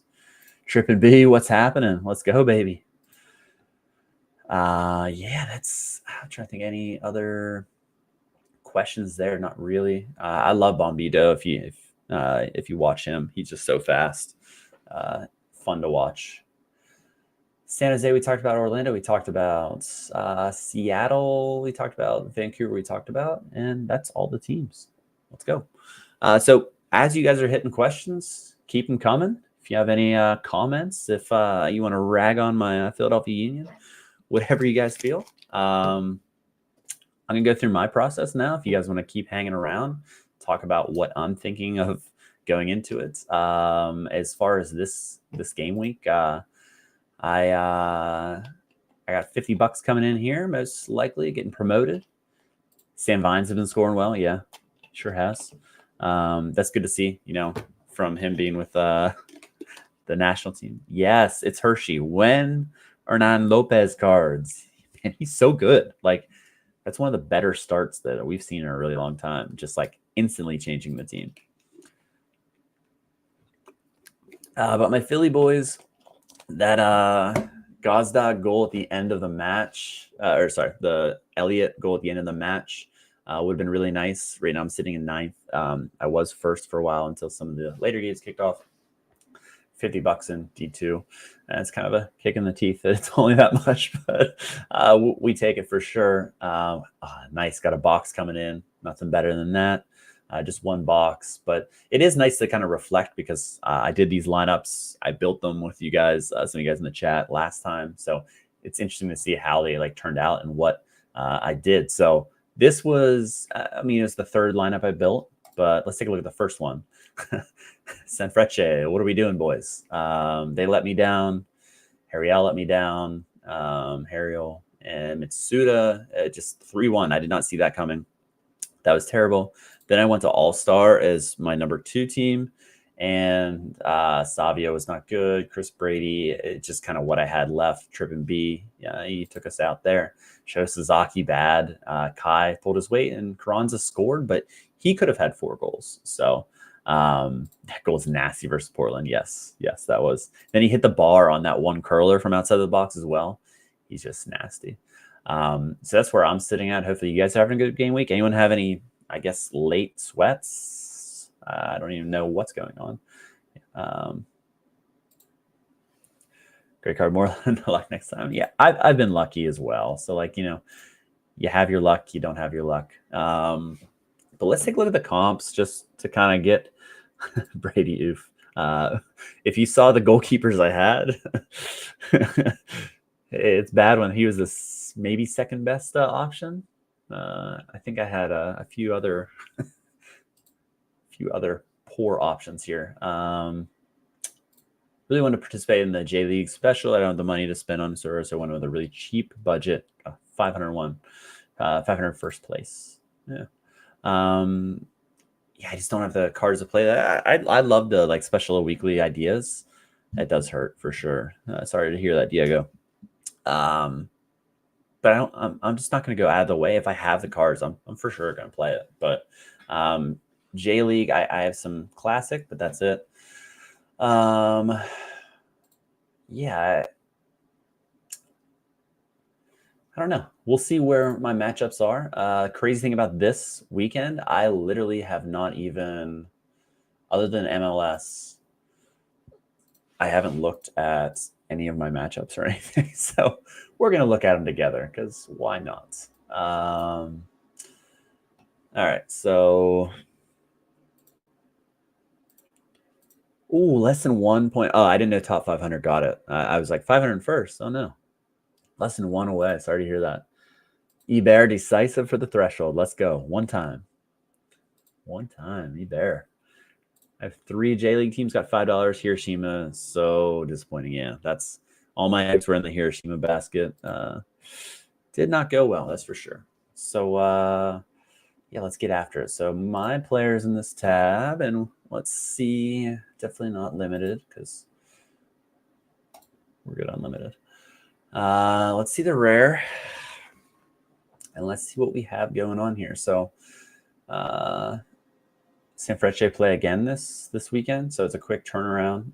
They can't do worse, right? What did Osaka have? 10 points with the percent bonus.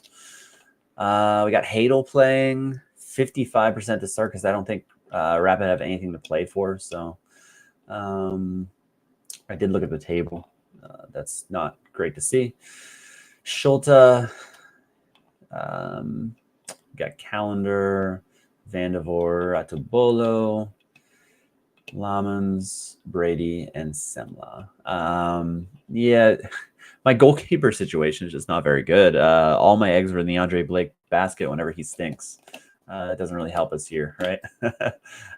Sepp Vandenberg, he's at the top. He's projected 100. That's just, I don't know about that. But some of these are anomalies, but just based on how they've scored. But some scores have been great.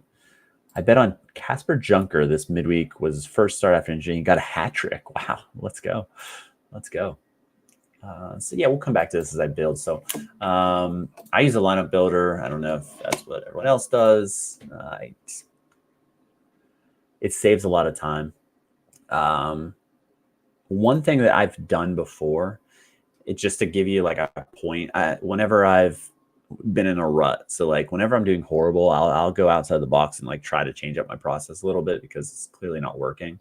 And I'll hit this suggest a lineup, see what my score is, do that on each one to see where we're at. And then I do my own lineups. I don't do the exact lineups, but I go through and do my lineups based on, okay, if I have an 83 and under 23 and that was my best, okay, I'm going to prioritize that. Okay, those players are gone. Let's run it back. It takes a lot of time. And like, I only do that if I'm really down bad, but it's always interesting to kind of get an idea of what's going on like in your process and try and better, right? So like just looking at this fixture, 62% to win. What could possibly go wrong? 45% on the clean sheet. He puts up 0 AA. So you're going to need that clean sheet. And then it's a 60. You look at his L5, 30. Not what you love to see. So that you got show who I bought him this year. So that's very disappointing. Is he past his peak scores? You know, he might be, but I have faith. I'm a big home guy, so like this away fixture scares me as well. But 62% should be in good shape. I think Mitsuda is pretty matchup proof, and that should only boost him depending where he plays out in the formation. But I am going to prioritize under 23. As far as kind of going through this, prioritize under 23. I do play in season pretty heavy just to try and get my Philly boys, but Philly stinks and they still are scoring pretty well, which is nice. But as far as goalkeeper, let's go back to this sheet to see who the highest projected. It is Osaka. So I think I am going to kind of keep going with that because I don't have a lot of contender cards. So while I could play contender with all these guys, I think I'm just going to play under 23. Pick scores an A just because his scoring history and his form is horrible. But hey, it's a bounce back spot. Why not us? Why not now, right? Zaid Ramira, the odds are missing from this match. Who are they playing? Riestra. Is that a promoted squad? Pretty sure. I could be wrong on that. But he got the move to Club Brugge. I don't know when he moves. Does anyone know in the chat when he's officially going to move? I would assume it's the summer window, right? Is it a pre-deal for the summer window? He scored well, but just not recently. Him playing 45 minutes should be a pretty safe starter because he's played pretty much every time, and he needed a break, to be honest. So he's always interesting. We got Inacio, 87% there. going to go back to the sheet and see who's projected the most. Let's throw in under 23. Romero's up there. Sepp Vandenberg, it's crazy he's projected that much. 96% to play on here. Do we have an expert for them? 95% there. So not worried about that. At Wolfsburg, last match of the year. I mean, his floor has been so safe, but those peaks haven't been there. So with him being projected that high, it's kind of bonkers. Interested to see what's going to happen with him next year because he's on loan from Liverpool. He'll probably go out on loan again. I wouldn't mind to see him back here just because he's scored well and he's a guaranteed starter. He won't be a starter at Liverpool, so I'd like to see him go back out. That'd be nice. I should have just sold his card earlier, but I can't sell cards. I get into it and I just can't sell them. De Kuiper has been awesome, but either Inacio or Romero. I mean, I agree with the AAAs here. I don't think you can go wrong, but I think I'm going to go Romero. 62% win here, 93% win here, but Inacio isn't scoring as well lately. Everyone around him scoring well. But what do we think? Do you think he's getting a move? I mean, he's had links to like Man United and a bunch of different places forever. A little bit of Nations League coming up after this. I mean, it's a great matchup. Do they have anything to play for? Do we know? Portuguese table. What are we looking at here? Nothing to play for. So is he even going to play? I mean, they have him in the lineup. I guess they're still playing for. Like they played all the last match too. I'm pretty sure it didn't matter. So that'll be interesting. But I'm gonna go Romero. This isn't like a traditional like you looking at under 23 like killers. So I kind of like the build of this based on that. And then we could either go. Santi's been really on a heater, playing in a rivalry match against Red Bulls. I'm not sure if it's at Citi Field or it's going to be at Yankee Stadium, but condensed pitch could be interesting. Other than that, I wish I had better midfield options. It's just a lot of these guys just aren't that great. So league specialist here. Okay, so we talked about this earlier. Barrera should be like, it was almost confirmed that he's going to be in the team. Coach said he's good to go for Saturday. So I guess that league specialist doesn't help there because of projected lineup. So interesting how that works. Just as like a theory, I'm going to check back tomorrow to see what these kind of, I wrote down Bernadeschi is the one of them and then the other one. But I think I'm going to go Santi, but we'll consult the projected scores as well. Kari, 75 projected. Yeah, doubt it. Ricky Puig, I mean, obviously you can play him in any match. I'm probably just going to play him in the extra spot. And I already kind of told myself I'm going to do that. Santi, pretty down here. Huh, interesting. So as far as that, I mean, like I would love Facundo Torres to be projected for 61, but I don't see that happening. Whenever Vifer got hurt, that killed my gallery. He was like winning rewards in under 23 and really helping out. But let's throw Puig in there, and then probably Mitsuda. Kogi Saito with 48% against Heerenveen. That's interesting. Andres Gomez is scoring. He's just tremendous. He was one guy that was high on coming into the year and actually worked out.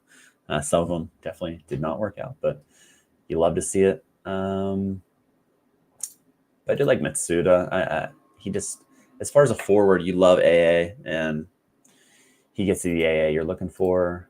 And then probably go with a midfielder.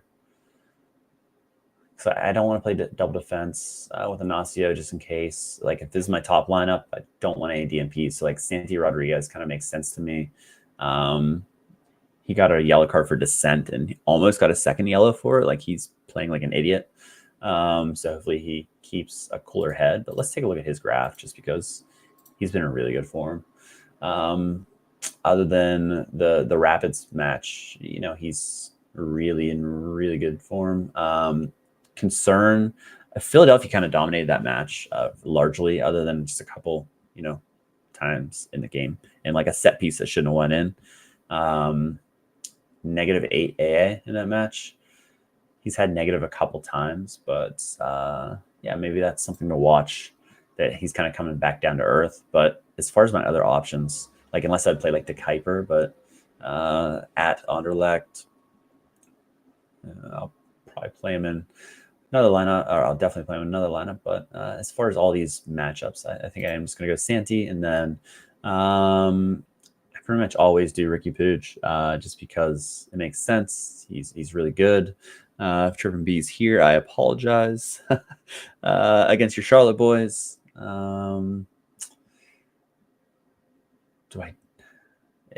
the biggest upside, but as far as away, you don't love it as much. Let me see Mitsuda, just based on his AA is really nice. But he hasn't been scoring well, like 20, but he's just not getting the decisives, because I don't know what's going on. You're losing 3-1, you're losing 3-2. They are just, I didn't realize the form was this bad to start the season. 6 games without a win. We're going to shut them down so hard. Yeah, I honestly, I probably will. No Paintsel, probably. Charlotte at home is a different breed. This Mitsuda form scary, but like this has to be the match. Like Kyoto away. I mean, bottom of the table, 2, 3, and 9. Can see 24 and 14. This feels like if it's ever going to be a match, it's going to be like a 3-0 thrashing. Why not? Why not us? Why not now?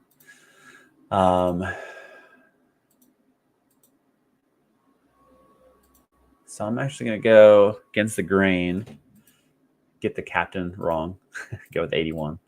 81. I assume it would be an 82. No, still an 81. We'll go with this. Has this interface changed here? I feel like it used to be like a save button. Now it says save.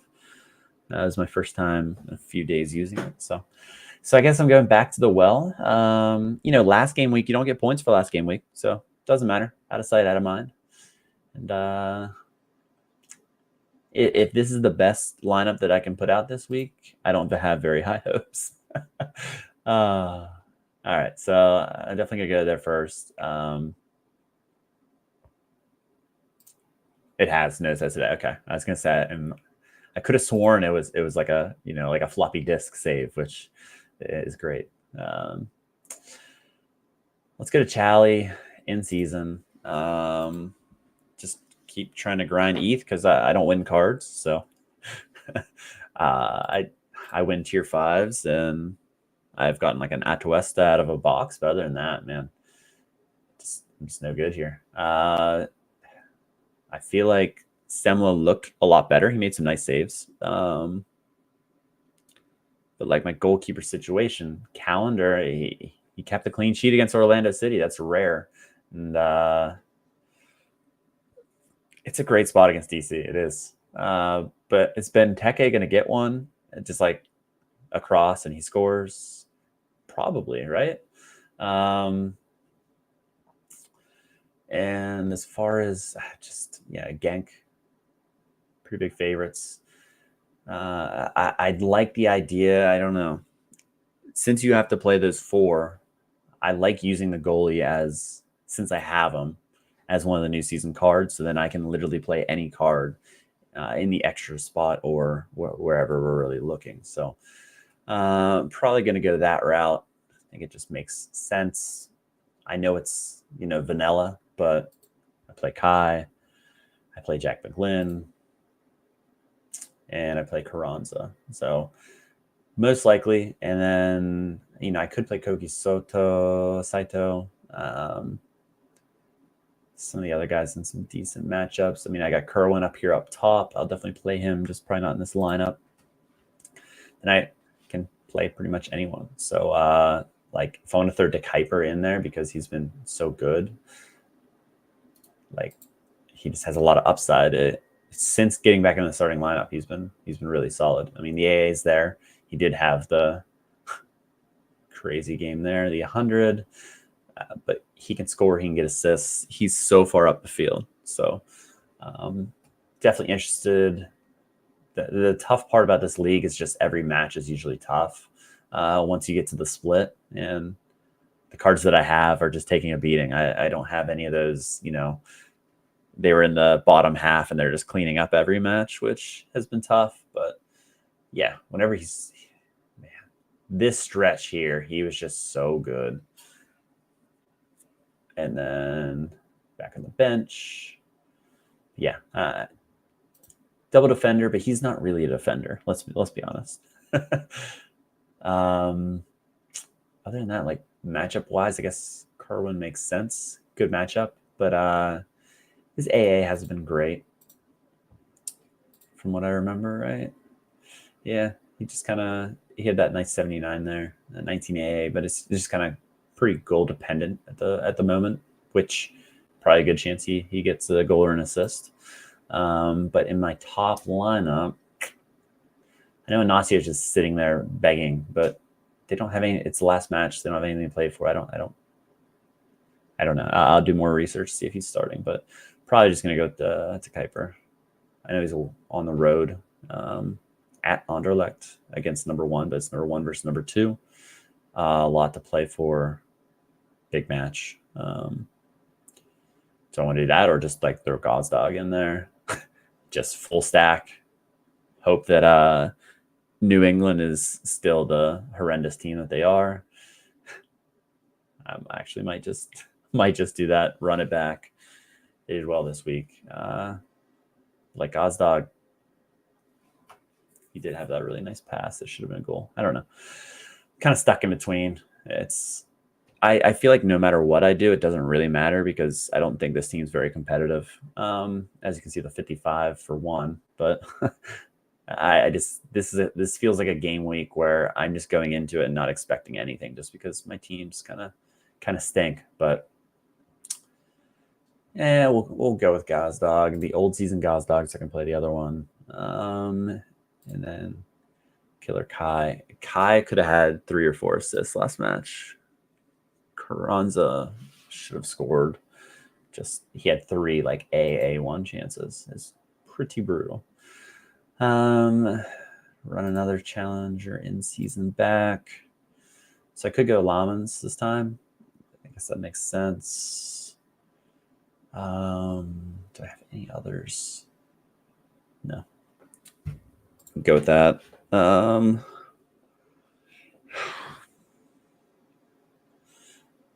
And then I think I'm going to play Harriel in this one. Instead of playing the Kai old season, I think my classic, I'm going to play Kai in. Guess that would make sense. I do have Jalen Neal there, but again, cross-country trip. No thank you. So we'll play the Harriel 24. We'll play the Gazdag 24. And we'll play the Saito 24. And the extra, why not throw Ignacio in there as like a weird differential play here? Either him or De Kuiper.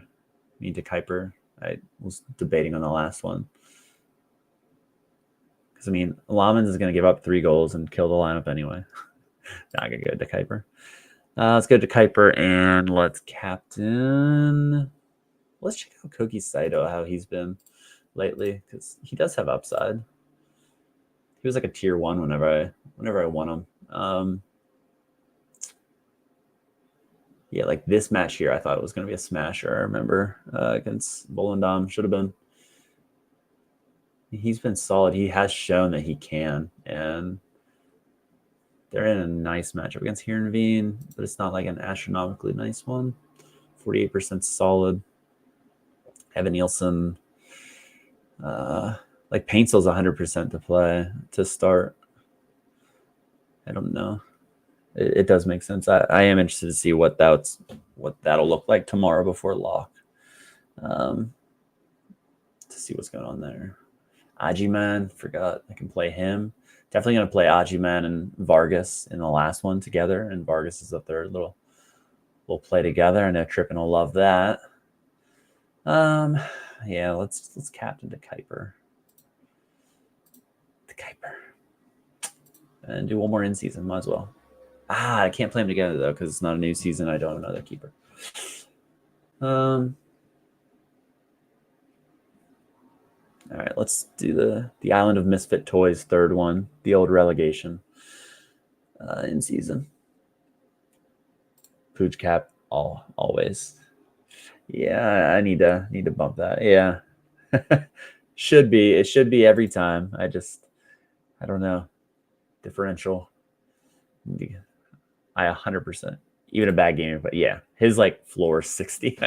I feel like that's so right. It's like I always try to talk myself out of it, but yeah, cap your best player, even if it is a cross country. True. All right. Last one here. I'm just gonna buzz through this. I'm not gonna build my limiteds. Starting to hit a wall here.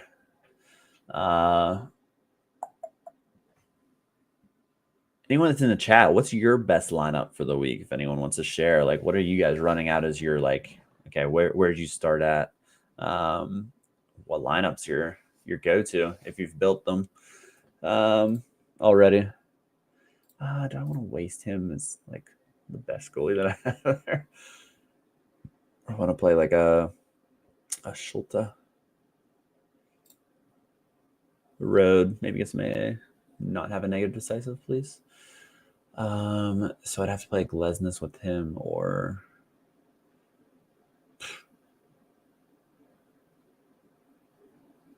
yeah, this lineup stinks. But you gotta throw it up, huh? Quinn Sullivan. Could even throw Bedoya in there, but I'll probably use Bedoya and cap. And then Ajiman and Sarawi probably. Yeah, that's probably what it's going to be. Yeah, might as well. The Ajiman's going to score, so we'll go with that. That lineup's terrible. Yep. Nothing better than just filling out your lineup and knowing it has zero chance to do anything. All right, let's get back into Classic. But I just can't compete in Classic either. Just it's a weird spot where I'm at. But we'll start Calendar in there on the off chance he keeps a clean sheet. I do love my Kai in there. I do love my McGlynn. Oh, is Yari Rasharn back? I haven't even been like following him because I thought he was out for the year. Yeah. Keep that under wraps because he didn't get a negative decisive. That free kick that just like lobbed over his head, that was an error, led to goal. I got no idea what my lineups will be, leaving it for 6 a.m. tomorrow, but I got my white caps ready. I love that. Yeah, there is something nice about, waking up in the morning and doing your lineups. That's for sure. Oh, he's back and he scores. Yeah.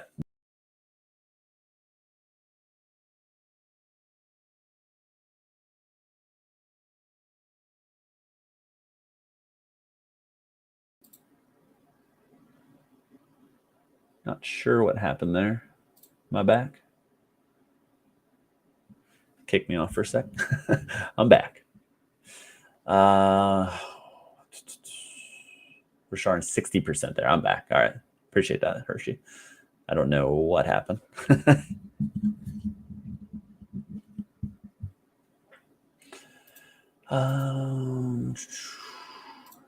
So for Sharn's back, you'd love to see it. I'm gonna throw McGlynn in there. So I do like the idea of in Classic and like having a similar lineup with maybe like one differentiation between the two.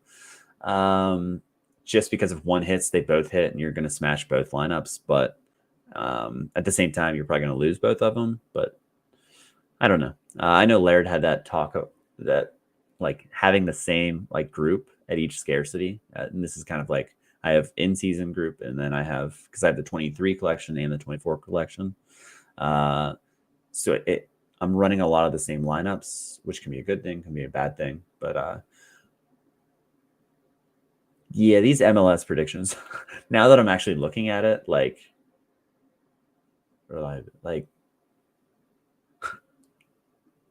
Jesus Ferreira, unless I'm just wrong, but like some of these are just like shockingly bad.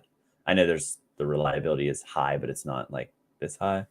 Like, I don't know. I feel like in the mornings I should just go through and upload all of what I have. Not that, I don't know. So we're getting a Calvin Sullivan card. You know, we should. The Charlotte boy, he Berchimus, he had a 14-year-old card, so why not? I mean, I will 100% get it. Not the one of. I already got way too many one ofs for no reason and overpaid to to be a Philly collection guy. But yeah, do we get him this year? Maybe, probably not. Actually, we'll probably get him next year. I am pumped to see him. He is kind of dealing with a hip injury right now, but we won't see him for maybe a month or so, 2 months. I don't know. Later in the year. I don't really want to buy into the super hype. I know he's played against older people, but like free tie, yeah. Johanneton was in here waiting for a flight earlier. That's his boy. Yeah, I don't. He's had like 2 minutes all season. Free him. Yeah, I'm ignoring the server data projections. They seem pretty off. Yeah. Last week it wasn't this off. Or sorry, last week it seems like it was so long ago. Wednesday. When were we here? Tuesday. The night before lock. Monday. Oh man, this week has just been a grind. I feel like they weren't this bad, but again, I'm gonna hold everything until tomorrow. I'm gonna look back to see what it looks like, but I appreciate that. Lineups and gut.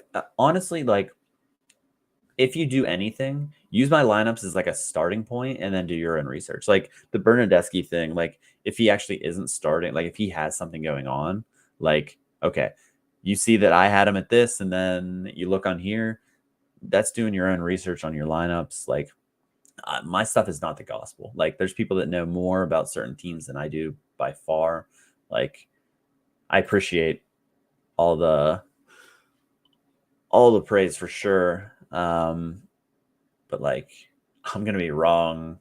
Like I'm 85% for the year, and like I'm happy about 85%. I'm wrong 15% of the time. Like my Nashville projections are usually way off. I got 11 out of 11. I'm ecstatic, but like the rest of the year, I've been horrible with them. New coach. Hopefully, they go 4 in the back, and it makes it a lot easier. I don't know. We'll see. So I got their Carranza in here. He's gonna score at least 2 goals. Putting Berna, Sario, and Paintsville together in a lineup, just a ton of risk in there. Just lock them all in together. I do. Like whenever there's risk involved, I always have a lineup where it's just like a bunch. But like Berna, I would say of it is less risk than like a Sario for sure. And then Paintsville, the same kind of thing. Like I would hate to have a Berna 100 in there, you know, and then the other guys don't play, which I feel like we're gonna get a Berna 100. We're due. Who's going to be the extra? Man, Nacio with a D, but does Kerwin just smash? A Nielsen. So, yeah, here's where like I almost want to redo this tomorrow if like the projections be better, because like the pick scores are all messed up. Like since the lineup projections go into the pick score, like these aren't, and I sort by that. Maybe I should sort by L15 so I would actually see them. But I'm just trying to see if there's anyone hidden down here in my gallery that's maybe not like Ty Berrybill. Go Nasio in there for now. I'm sure I'll change it. The tinkering.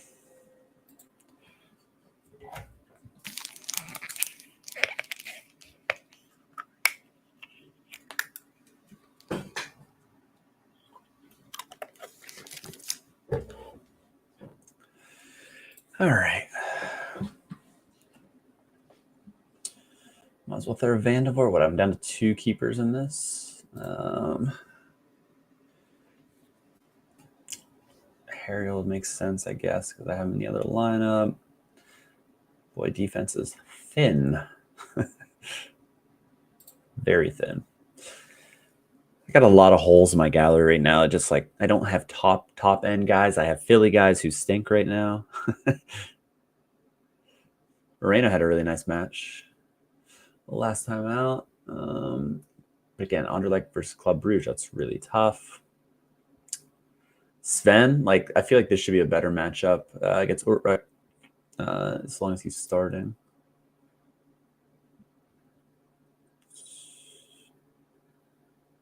%80 is good enough for me. What's wrong with Benedict? So Sora Data has him starting like 17%. Let's see what it's at now. But he served his 1-game suspension. 29%. We're turning it around, baby. We're turning it around. To be honest, like I don't even know how you get to lineup predictions. Is that bad from here? Can I not just like, I should be able to click this, right? You used to be able to like click over here. I haven't done it since. I'm not going to go through it. But I would be shocked if he didn't play, but I am going to do more research on it just in case there's something going on there. Give me some Sven. Sven, Vargas. What about like a little cheeky Andres Gomez with there as well? Or like Evan Nielsen's 47%. He's just so goal dependent. Facu Torres, like if there's going to be a matchup, a road one in San Jose, why not? Ooh, O'Reilly, man, he's been crushing it. Carter Vickers. Oh, Cecilians. Yeah, that's a killer you got there. I love that. That's a great lineup. Where are you playing it at, if you don't mind me asking? All-Stars or All-Star?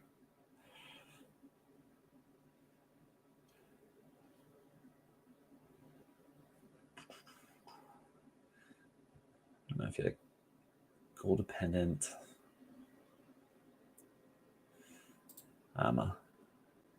Keep it MLS. And then I don't know, this matchup, 66%. I just feel like he's gonna play well. Yeah, I'm definitely gonna rebuild these. Does anyone else just do that? Just you build them once and then you're like, oh, I just hate how this is turning out. And then you go back through and you end up building them again before lock, and then you like are rushing to do stuff the next day. I guarantee that's what I do tomorrow. So whenever we do the recap next week and you see something different, I tinkered for sure. Last one in here. I'm trying to think. Is like Necaxa playing? I'm trying to think if I have any other keepers in other leagues. I'll take a look after this, but then we'll call it a day. Horrible defensive options. Like, guess I can play Neil away or I play Tolkien away. And it's like, Tolkien's going to score 20. Guess I'll just accept the 20. Brady's going to score 20 as well. Now he'll score 35. Call it even. I mean, playing Yari makes sense. Varela is just better for cat modes, really. Santiago Moreno on the road. Let's play Torres. I feel like he can do it. Evan Nielsen. And do we want to go Santi? Do we want to go Varela? For Sharon? Oh. So like this is why I need to rebuild. Like, I know they're in a bad matchup, but Jesus Ferreira, like, he would be up higher if he was. I wonder if like an interesting solution would be, you have those, but you can toggle them starting, which would change the algorithm in here. Like in that projected lineup, then it boosts it out. What if there was an option to, does that make sense? Like, would that work? And then instead of being a B, okay, I could see if if I have him starting, I think he's going to start. I just click here, have him start, and then it goes to what the pick score would be if he was projected 100% or whatever it is. I don't know. I feel like that would be an interesting way to like kind of make your own changes on the fly. Maybe that's what happens whenever you do predictions. I don't know. I don't do predictions, so I can't speak on that, but that might be interesting. I know it's a terrible matchup, and maybe he only goes up to an A. Not that is the be all end all, but I don't know. I feel like that's interesting. I guess it doesn't matter because I'm rebuilding anyway, but I don't know. Maybe Torres goes off. Maybe Evan Nielsen goes off. I don't know. It doesn't matter. Torres comeback game. Jack, what's happening? We talked about Torres, like how bad he's been after he got his paycheck today. I hope they switch to back four. The back, they're killing him. Yeah, he's just non-existent right now. It's a shame because he was fun to watch, a great card last year, and then it kind of went down the drain. Let's just check All-Star to see if I have any other keepers. He's killing himself. Oh yeah, we got Champ here. We got everything at our disposal. Hadel, so like they have nothing to play for, so I don't know if he'll start. Do I have any others like that?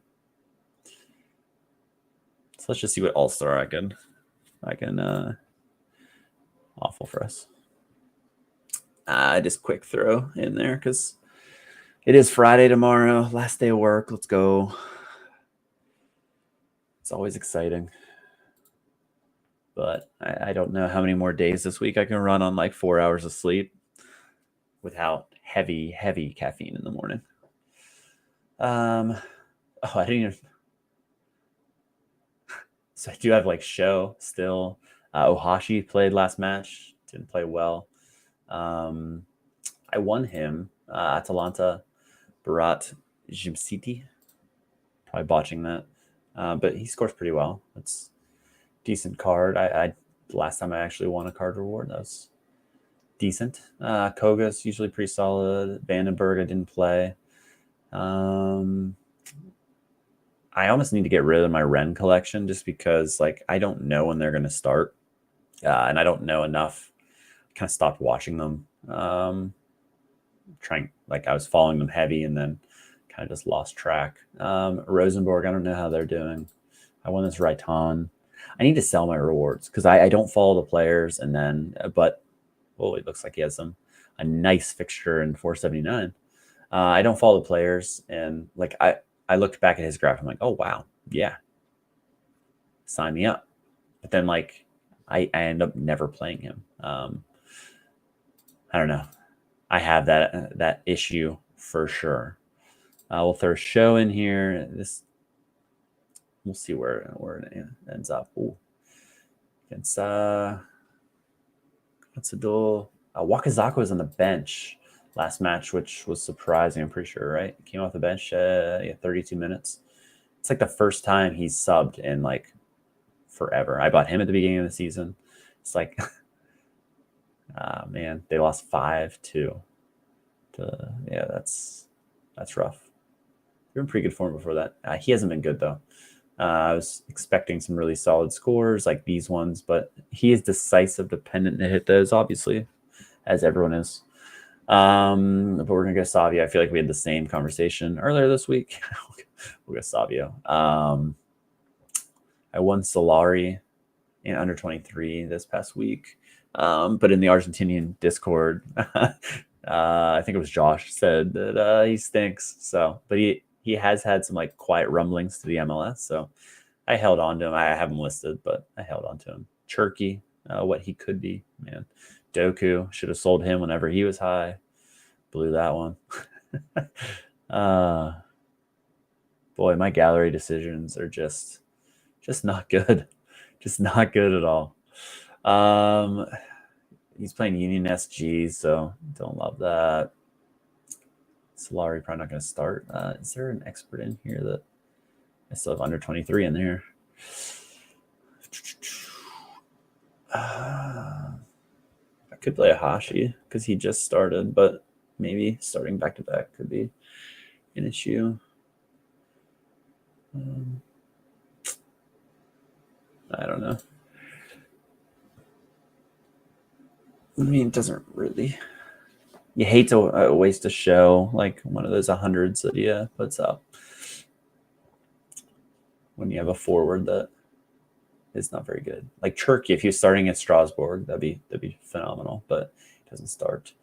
Maybe I do a run back on Barak since Philadelphia's defensive line is not going to be able to. I mean, I feel like Carlos Hill is going to score really well, like 100 potential against that defensive line.